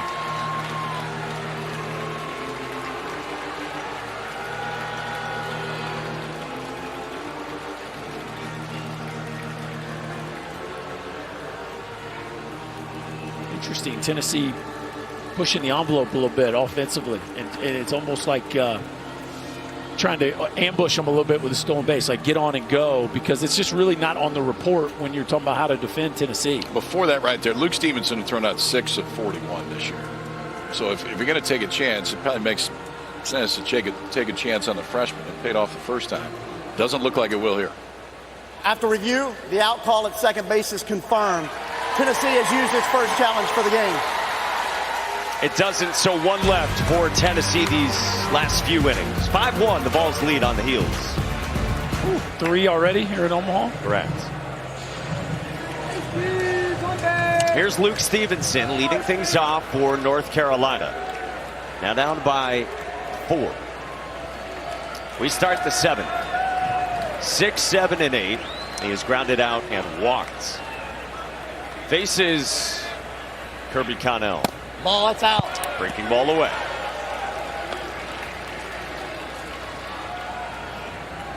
Luke Stevenson, 3rd team All-ACC. Starter right from the get-go. Stepped in on opening day to replace Tomas Frick.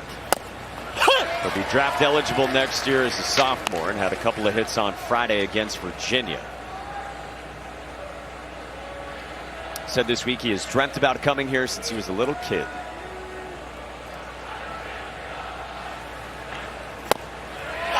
One and two.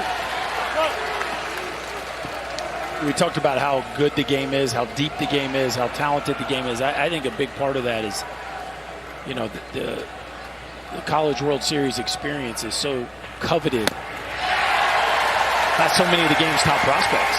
And yes, the opportunity to play pro ball and certainly a payday at a young age is hard to pass up. But this experience and the developmental piece that comes with 3 or 4 years at college is also extremely tough to pass up. You just see more kids now than ever waiting and wanting to be a part of this. And you know the way this is too. I mean, you go in big league clubhouses right now this time of year. It ain't this. On. Yeah, that's right. They're watching this. That's what I'm saying. Yeah. This is what's on TV for guys that have either experienced it or didn't get a chance to, but it just keeps getting better. Jackson Vanderbrake sprays one to right at Cabar's tears. I just think the process of going through the college experience is a huge piece in allowing most kids, there are differences, there are outliers for sure, but most kids, the time to mature. We talked about with Cabar's tears right there. We're looking at him like you learn your body, you learn how to take care of your body, you learn how to fight through adjustments. You got a coaching staff that's challenging you to get better because they get paid to win games, and I think you prepare yourself for the major league environment as well as you possibly can be before you do it. You also get 3 years closer to a degree, and I think that's the one thing. It's not easy, whether you're drafted out of college or high school, get to the major league level and make enough money to where ultimately you don't have to utilize a degree whether you have one or not. So many guys that sign out of high school, man, it's tough. You get released at 25, 26. It's hard to go back as a college freshman and start that whole process. College isn't for everybody. And for some, the most important thing is to hone these skills. But that piece is still pretty darn important, too. This dude's been great. He's got 5 outs on those 14 pitches since coming in. When he entered in the 6th, and now in the 7th, and 0-2 to Alex Madera. Just missed.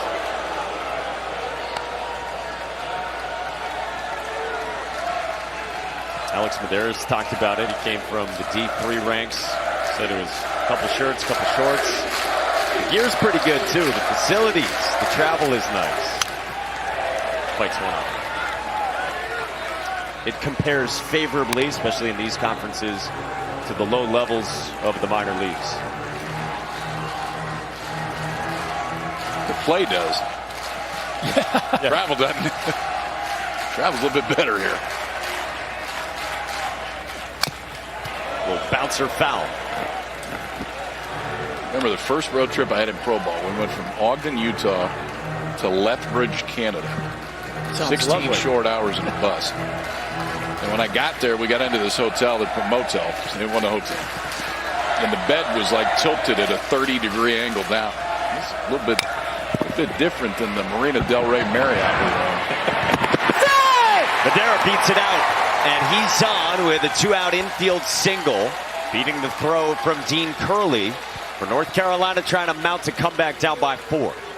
Pretty nice play right here by Dean Curley, and Madera just too fast, but Amick puts on the brakes, and watch the scoop and the flick.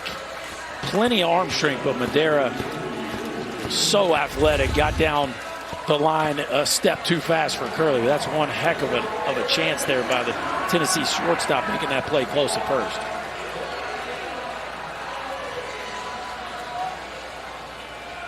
Madera's 10th infield single this season, and he's aboard for Colby Wilkerson. Big AB right here. You got to get Honeycutt up with some people on base. Switch hitter from the right side takes strike 1 from Connell.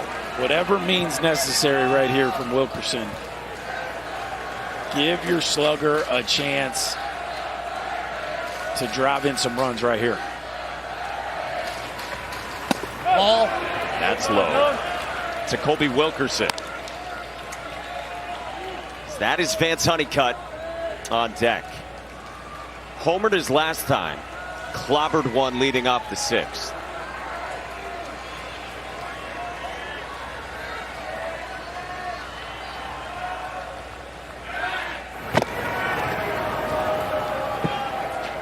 Again, North Carolina's had so much magic in them in this postseason.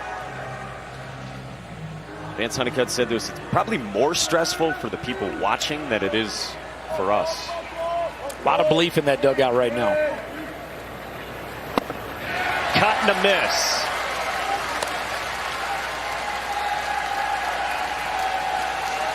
Scott Forbes got asked about his heart rate the other day. Said I should probably skip out on the Red Bulls. These games are plenty. 2 outs in the 7th.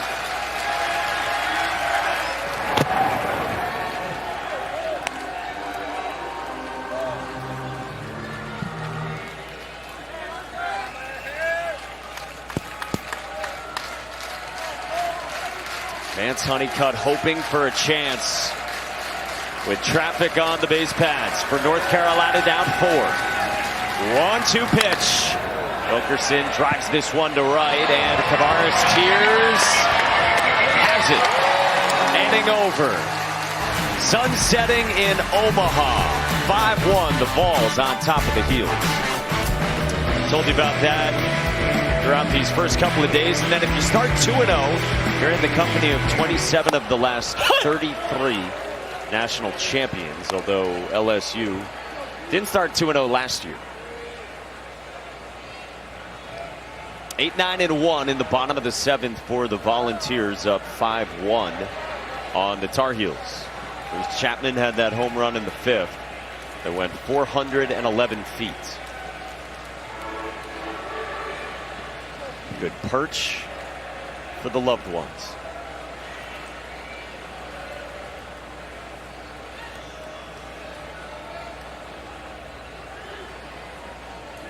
Ken Peterson fires and sails one to the backstop at 95. Came on to face 2 batters in the 6th. Struck out Tavares Tears. Then Dean Curley supplied a run-scoring single before he was caught stealing.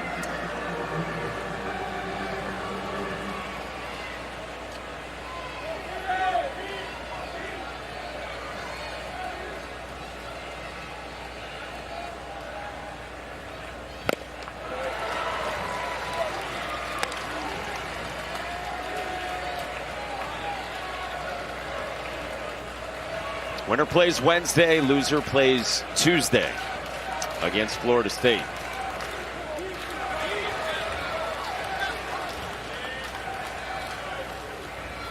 Ball. That's high, 2-2 on Reese Chapman.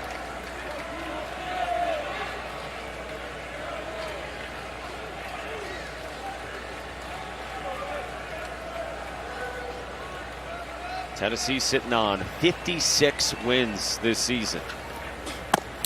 It's a full count. But they came out so sloppy in that first game. Weathered it, and they've looked really good since. The defense today has been totally different.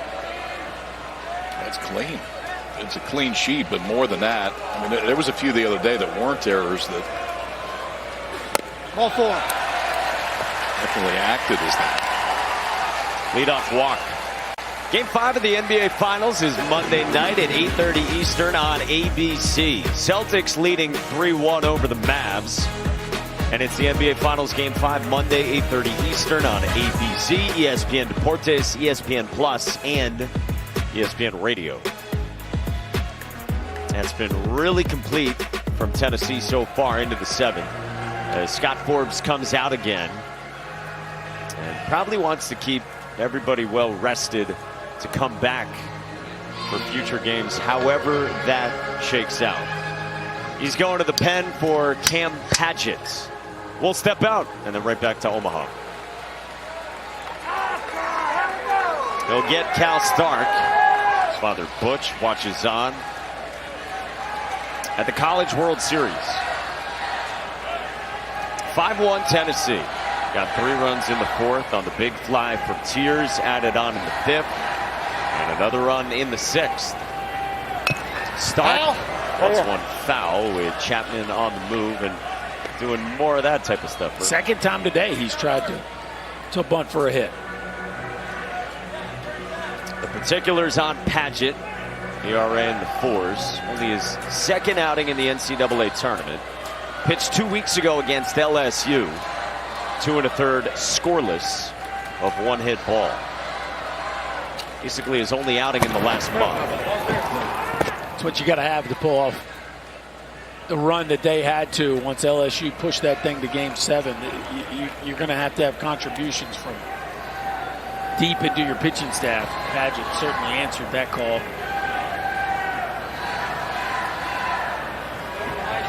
Ball. And again, it's a good pitching staff for North Carolina. It was the best in the ACC. Great back end to it. A couple starters who are all ACC that we've seen so far. Jason DeCaro on Friday. Shea Sprague today. And then a bunch of vets out there in right field.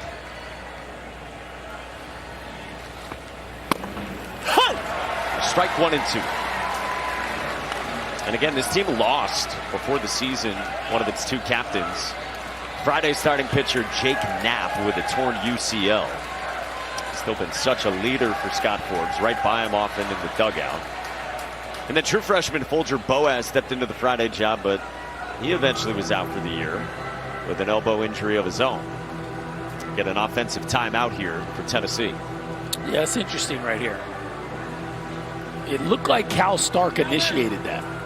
Yeah, he started walking. To me, that might, maybe they took the bunt off and Cal Stark says he wants to keep it on. I don't know. Interesting. It definitely was initiated by Stark. It's got to be rare. I know. You're saying keep it on even with 2 strikes? That's what I'm saying. Like that's what makes me think that he would call the timeout. With Chapman aboard against Padgett. Doesn't square. Swings away. Maybe it was the opposite. Maybe they kept it on and he's like, hey. By the way, I'm not going to bunt. Can we reconsider, please? I've decided to not bunt this at bat.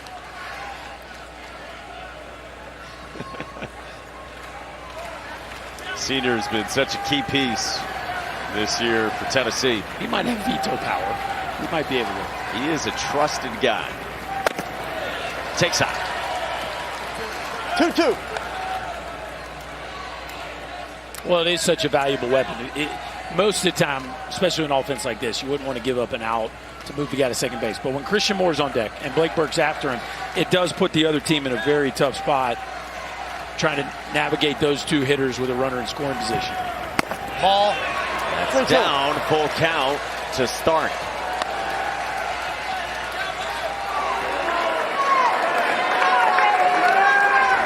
Thing about Stark, very dangerous at the bottom of the zone. Has hit 4 home runs this postseason, all of them down below the belt. If you miss down there, he can put a couple on the board. Save! Close.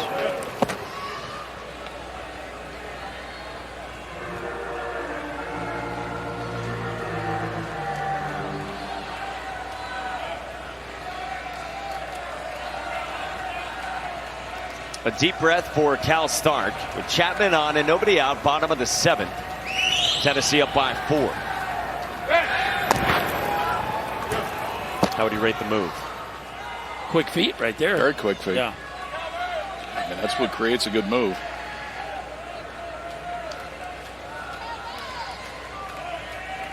Ken Padgett has made a velo jump coming into this season. He's got a good changeup as well.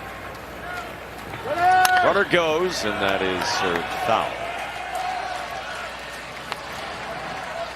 I get stay out of the double play right here. Of course, you know, you run the risk of the strike him out, throw him out. But as you said, KP, the freshman Stevenson has struggled most of the year throwing runners out.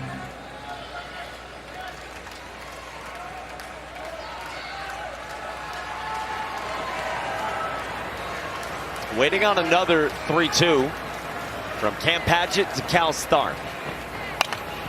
In on the hands, bloop behind first. That is foul. Didn't run that time, which is interesting. Had him going to pitch before on the foul ball. That time took it off, and now we got brothers or friends, or maybe they don't even know each other, but we got a couple kids going at it. Actually never met. I'd like to hope that they have some sort of relationship the way they were going at it. When's it officially over? To the victor goes the spoils. We're getting a little gloating here. That feels egregious. Better not drop it.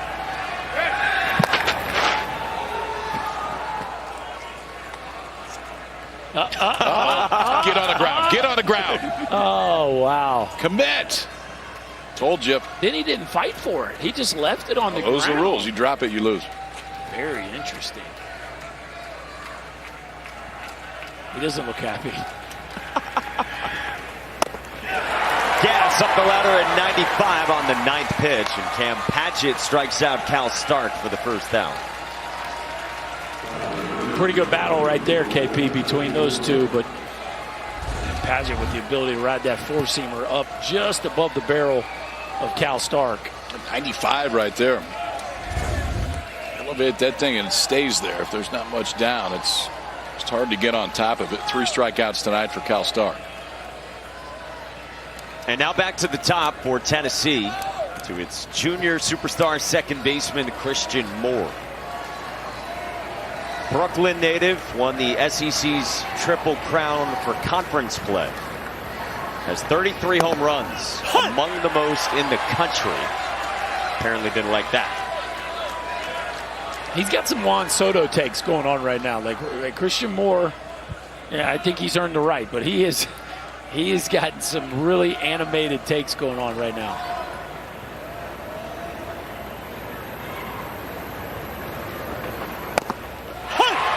That's a strike, 0-2.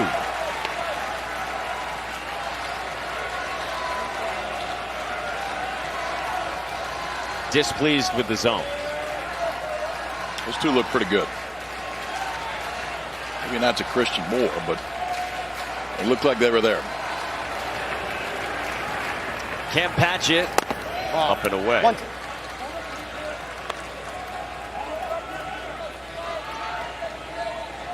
It's a crucial spot for Cam Padgett, trying to, 1, keep this a 4-run game, and 2, log some innings and chew up some time here for North Carolina.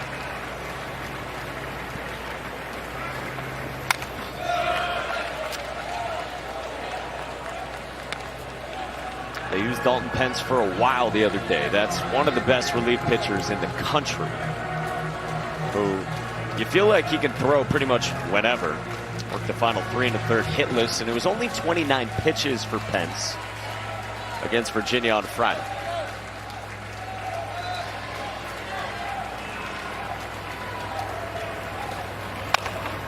Off the end of the bat to short. Wilkerson flips. Madera turns. That's 2. Much needed for Cam Padgett and North Carolina. They're down by 4. Top of the lineup on the way, starting with Vance Honeycutt.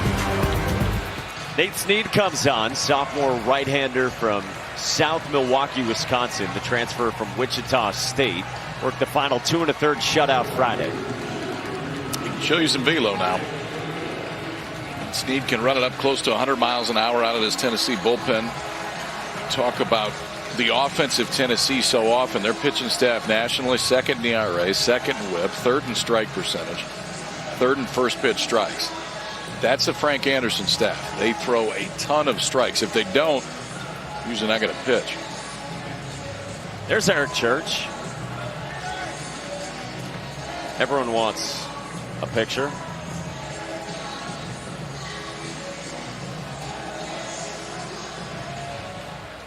Trying to conjure up a little Bosch magic at the Chuck. Ball. Vance Honeycutt looks at ball 1 at, 98 from Nate Snead. Vance Honeycutt homered to the pull side his last time, leading off the 6th. One of the most talented all-around players in the entire country. 2-time ACC Defensive Player of the Year. Boatload of stolen bases. And a ton of home runs. He was telling us originally in his recruitment it was UNC Wilmington, East Carolina, and Campbell. Said the summer of his freshman year he got DH'd for it. He was playing shortstop and they would hit for him. He just was sitting down in the 6 or 8 hole and they had better options. He was not the guy he is now then. Not a race to be the best 14-year-old. A lot of time to develop. Ball. He showed up on campus in fall ball as a shortstop. He didn't stay there very long. Took a few ground balls. Throws to first were a little bit off. They said, you know what, we're gonna send you out in center field and let you roam around a little bit. He didn't come back. Ranked as the #1 defensive outfielder in the country this year as far as defensive runs saved.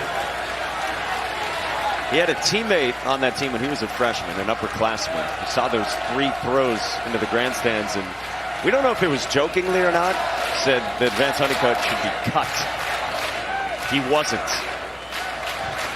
Here he is now 2 years later.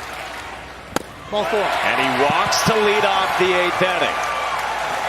Berkey, you said it. When you've had so many comebacks, you know what this feels like and you know what's required. And it's funny how when you got it going late in the game, it's almost like from the dugout, you feel like you can will good things to happen. Like this, here they are. Right, the 8th inning, you got the top of the order. You get a walk, and you can just, yeah, you're down by 4 runs against an incredible opponent. But you've just done it so many times, especially recently, that it's amazing how quick you can pick up momentum. Casey Cook singled his last time. Breaking ball didn't miss by much to the redshirt sophomore, who was first team All ACC. Facing Nate Snead. Bouncing ball up the middle. Curley for 2.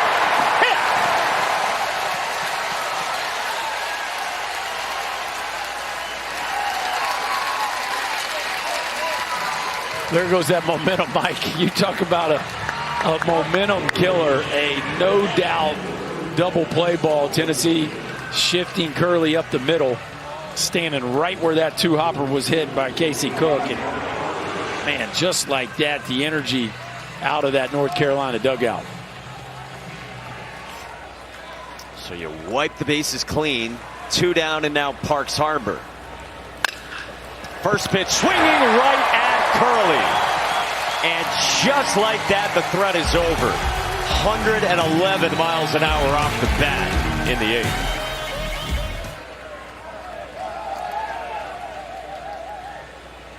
A time called ahead of an 0-1 from Cam Padgett because of that. What do we got there? It's like an old school punching ball. What are those things? Blow them up. They're like a balloon, but they've got a rubber band on them. You just bum, bum, bum, bum, bum, bum. See There he's it doing is. Yeah. bum, bum, bum. You good, He look? might be saying the same thing. That might be his first time playing with one of those. Welcome to Omaha. Seems like a huge part of Look your at youth. this. I mean, this day just got better. He's got the right. Don't pop it. Don't you dare pop it. It is. Oh! There goes Maroon. the fun. Ball. That's down. We go. Yes, he went around.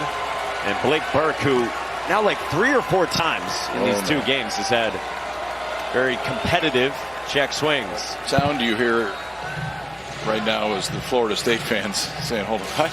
Yeah.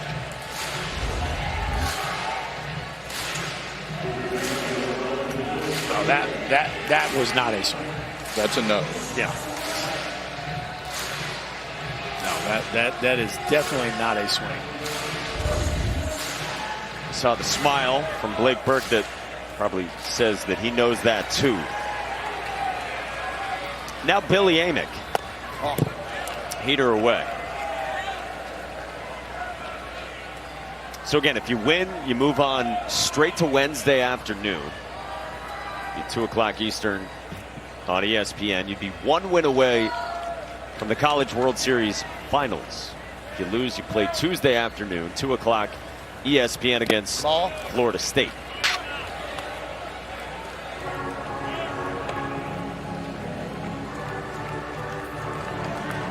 Three big outs left to get, but you know, Tennessee 4-run lead with 3 outs to go. They've positioned themselves where you can essentially reset your pitching. The way things are set up here, when you play day 1, you get that extra day rest if you go 2-0. And it would be interesting to see because Xander Seacrest has been awesome for them down the stretch, but you could easily go back to Stamos and Causey if you wanted to on Wednesday, especially with how little they threw on Friday night. Ball 4. 4-pitch walk, Amick's on. For Stamos, it was 8 pitches as the opener. And then Tony Vitello was signaling for the bullpen to A.J. Causey. If that's how you open series in game 1, does it figure that if they're well rested, that's what you do on Wednesday? Should this hold?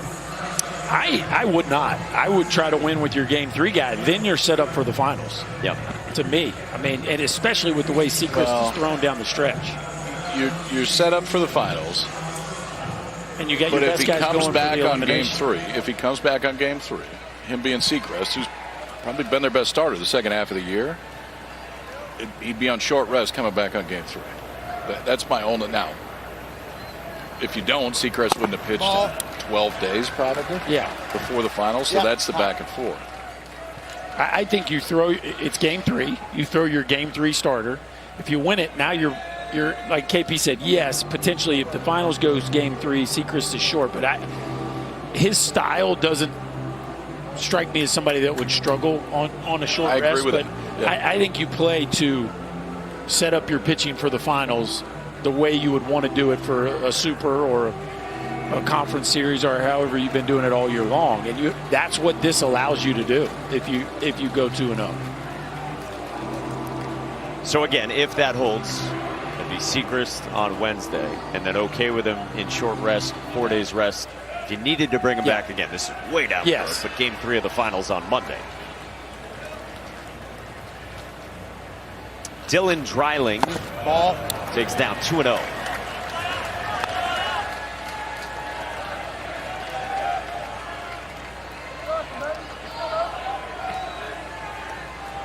Cam Padgett is tasked with keeping this at 5-1 to the top of the 9th, when Carolina would have 4, 5, and 6 in the air toward the left and tailing away toward the seats. It's always the fun pitching game to play. Like every coach conversation we have, you're wondering who's hot, when do you make a move, how many times through the order, when can a guy bounce back?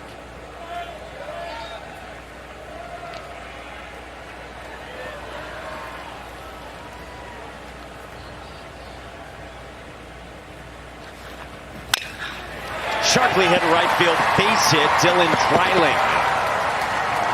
2 off. Boy, he's looked good. He really has. 4 for 6 in game 1, a couple walks, and now a base hit here in game 2. Talk about somebody that can impact the baseball. 110 miles an hour there into right field.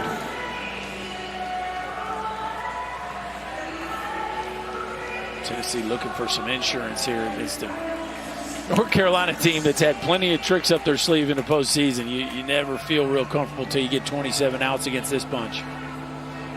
And on the flip side of the pitching discussion, this is what Scott Forbes has done the last few weeks. He has never been willing to burn any of his arms. Wants the flexibility to bring back really any arm in relief at any time. And sometimes that applies to his starting pitchers as well, as we've seen with freshman stud #1 starter Jason DeCaro. So the move is made, and you saw Connor Bovair ready to enter for the Tar Heels in the 8th inning with the Vols up by 4. Veteran who's filled a lot of roles in his time. New York native, 3rd year at Carolina after he started his career at Siena, and the numbers been better this year for him. He's been good out of the bullpen. Bovair this year, fastball low 90s. Good slider that gets pretty good swing and miss against righties, and an outstanding changeup. Actually throws more changeups than fastballs to lefties. Does not throw it very often to righties. Ooh, a little more direct route right there. Just pick it up, eat it with your fingers. I like that. Yeah. Rumor has it that that's the way you go after a sushi boat. I do.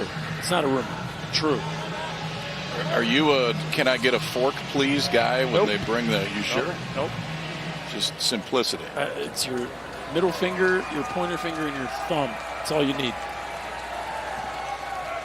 Can confirm. Right. And occasionally I might even say, excuse me, as I'm going in.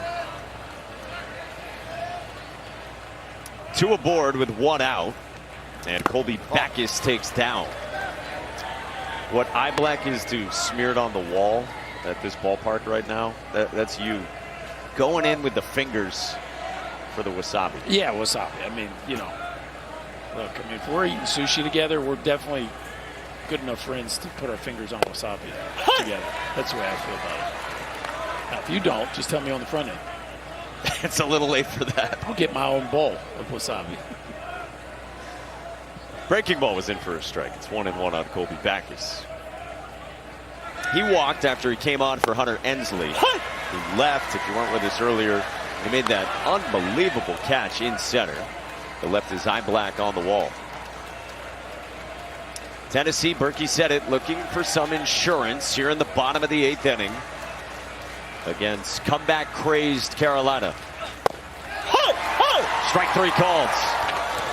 For those of you that just watched the Red Sox beat the Yankees, glad you flipped over to this College World Series in Omaha. Heavyweight showdown, number 4 North Carolina, number 1 Tennessee. Both these teams got walk-off wins on Friday on day 1 in this double elimination format. Today, Tennessee, on the strength of a couple of home runs, has a 4-run lead on North Carolina. Cal Peterson, Chris Burke, Mike Monaco upstairs, Chris Budden down at field level. Kavares Tears takes up and away from Connor Bovair.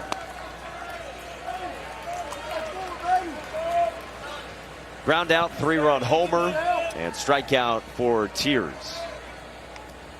Gives him 20 now this season, with 2 of them here in Omaha. Oh, that's out.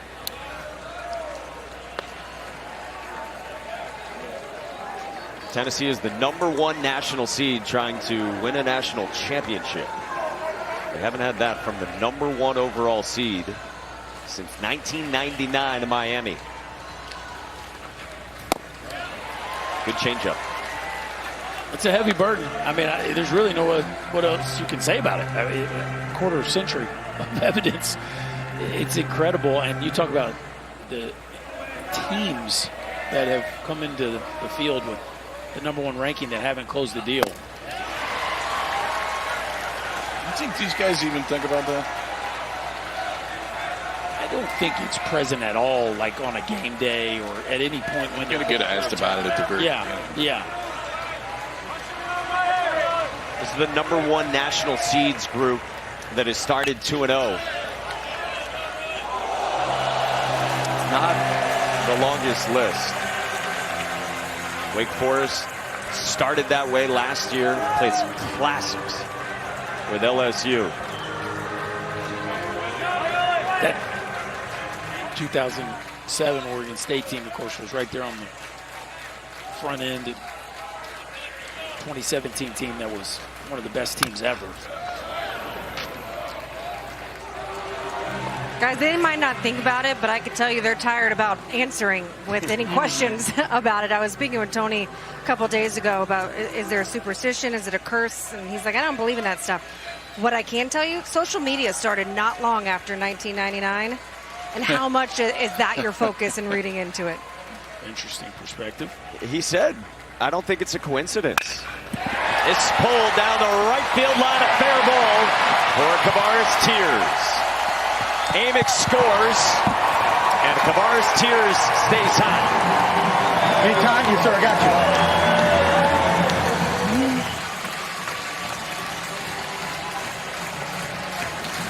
you. 4 hits here at the College World Series. Homer, triple, homer, double. And that's a changeup, another changeup that catches way too much of the plate. Tears out in front, but the ball is elevated. And even though he catches it a little towards the end, he's able to hook it in the right field corner. Hey, nice job by D'Onofrio out there in right field, because if that ball squeaks away from him, another run scores easily. Another big insurance run there for the Vols. So 6-1 the margin now for Tennessee. with North Carolina staring down just 3 outs to play with. Dean Curley. Ball.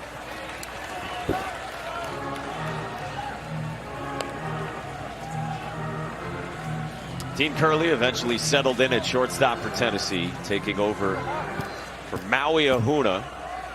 Transfer last year for the Vols, who was a 4th-round pick of the Giants. Ooh, off the mask of Scott Klein. He's probably thinking about better days at second base.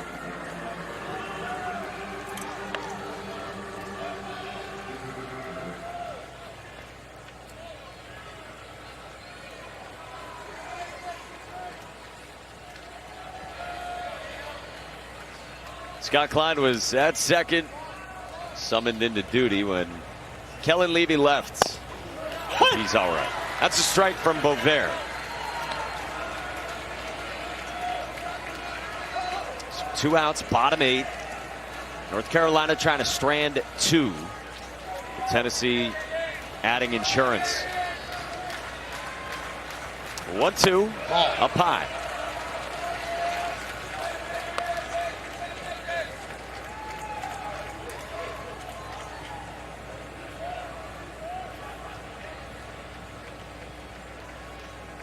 Now what do we got here? Reese Chapman was on deck. Just looked like he handed something to the home plate umpire, Scott Klein. He loses clicker. Keeping track of the count. He's got it in the left hand. Popped up behind home plate.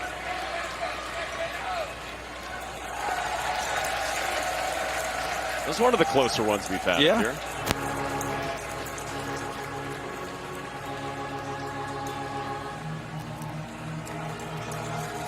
Now we got to reapply.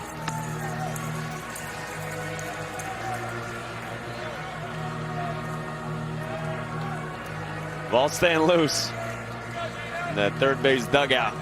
Is this like the new 2-2 move that you do there when it's 2-2 count with 2 outs? We get some sort of. This one in the air toward left at Casey Cook. Inning over. Tennessee by 5, trying to finish this off. North Carolina with 4, 5, and 6 on the way. Packed house all weekend, and Tennessee in the driver's seat going to the top of the 9th inning against North Carolina. Trying to start 2-0 here for the first time at the College World Series. Here for the 3rd time the last 4 years. Before this stretch hadn't been since 2005. North Carolina's had comebacks in them. What do they got today? As Anthony D'Onofrio grounds one at Christian Moore. Wow! May see that one a few more times tonight. That was kind of smooth on both ends right there, It was KP. way smooth on both ends. Yeah, I think Carolina's going to just make sure that foot was on. Goes backhand, he got one chance. Just flip it, don't even look. And look at Burke's reaction. How about this release? Yeah. Way low on the release point, and then Burke hangs in there, gets to the outside of the base, and that is a do-or-die pick. Look how far to the outside of the base he was there with his foot. That's the second time that he's gained. What's the width of a base? Home plate 17 inches. What are bases? Do you know? 18? I think it's the same. 16? I think it's 16, 17. Well, one play was more towards home plate, the other more towards right field. And each time he's gone to the corresponding corner of the bag just to give himself that much more room to go make the play. Yeah, first baseman that really can understand how to get to the edges of the base. And especially right here, a left-handed first baseman that's the gloves on that side of his body. Watch him change his momentum, slide to the outside of the base here, and pick that all in one motion. Is he on? Looked like he was out. The ball beat him. The ball definitely beat him. It's whether that left foot was still hanging on the base when he. I think he's out. Gloved it. 15 inches, by the way. 15. Okay. Just have to throw ish in there, KP. filled with soft material to a thickness of 3 to 5 inches. Thank you. Thank you.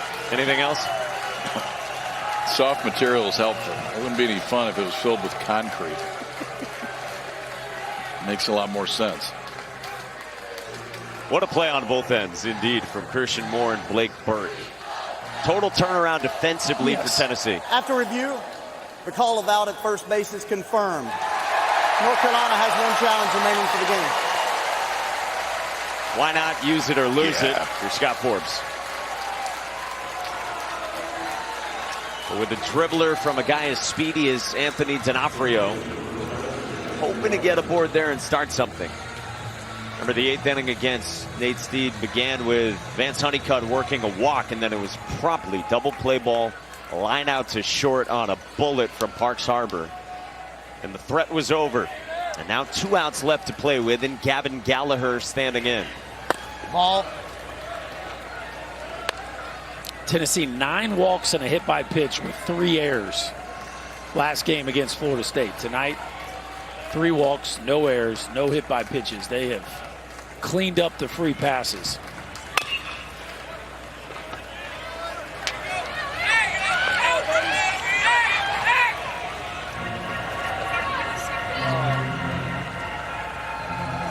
Scott Forbes' team with 3 walk-off wins in the NCAA tournament.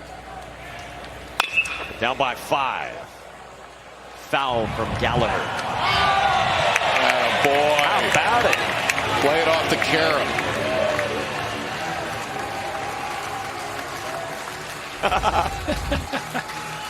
Watch this. Look out, Orange. Look out, Orange. Hang with it. Yes. We got to get our eyes on the baseball if we're going to make that play. And that should not go as an assist.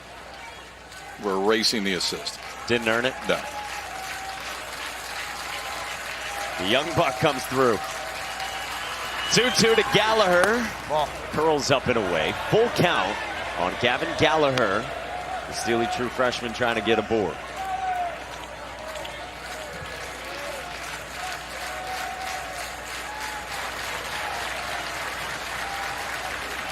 (3-2). Gallagher pops it up. Left side of the diamond at the shortstop, Dean Curley. 2-got. Flip side for North Carolina, pitching-wise.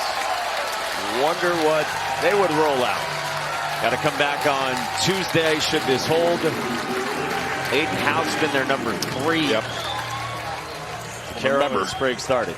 They did not use Dalton Pence today, and that's the win or go home if it stands that way. It would be against Florida State in 2 days, and you know that you've got Pence for significant innings if needed. That is a good trump card to have for Scott Forbes. Up to Luke Stevenson. Ground out, walk, strikeout from the freshman catcher against Nate Snead. And Greg Vitello watching his son leading Tennessee on his Father's Day.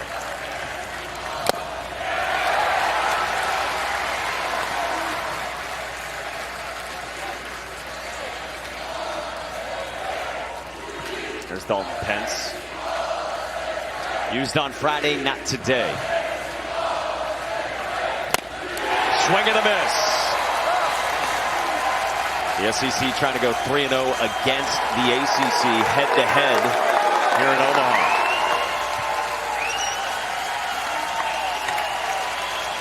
Two outs in the 9th, and Snead's 1-2. This is it at 98.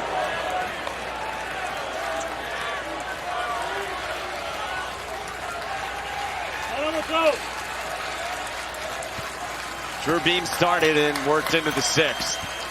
North Carolina held to just 1 run tonight.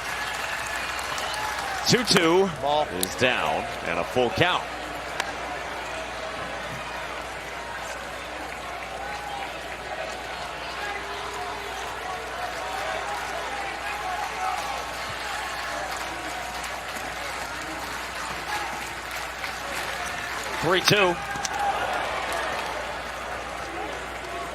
Fastball velo from Snead has danced all over the place. There's a 92, 93 in this inning. He's been up to 98. Sometimes he'll get around it a little bit.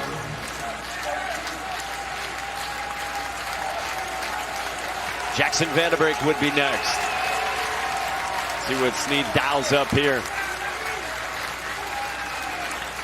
On a payoff pitch. Up high, ball 4 at 97. So man is on for North Carolina. We're talking about how hot Tavares Tears is, by the way. First Tennessee player to drive in 4 runs in a College World Series game since Jeff Christensen in 2001. Mule Deer. Was that the nickname? Mule Deer. Jeff Christensen. That, you talk about a man that could impact the baseball. Mule could compress it. He could run a little bit too. Hence Deer. Strike 1 to Jackson Vanderbeek. Pop out, walk, fly out to right. For the senior captain inserted into the starting lineup today. Ball. It's up high.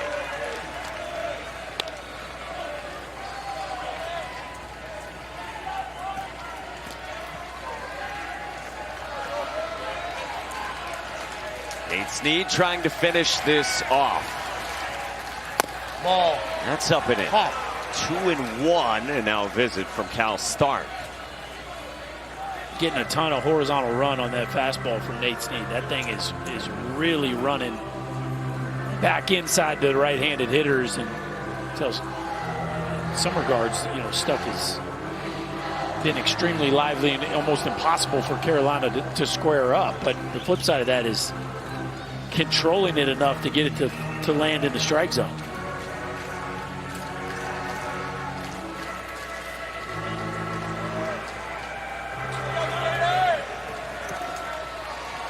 Man aboard, 2 outs, top 9. 2-1 on Jackson Vanderbeek. In the air, center field at Backus. And Tennessee is 2-0 to start out in Omaha for the first time.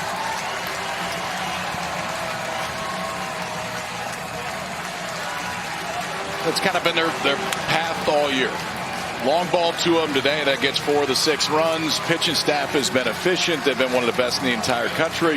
You get 5+ from Drew Beam and then 2 each from Kirby Connell and Nate Snead. A workmanlike night for the Vols. And like you said earlier, unlike the other night, 0 in the error column. It was clean. It was clean defensively. The pitching staff was really efficient. 5 hits and only 122 pitches to get through this Carolina offense and hold a very talented group to just 1 run.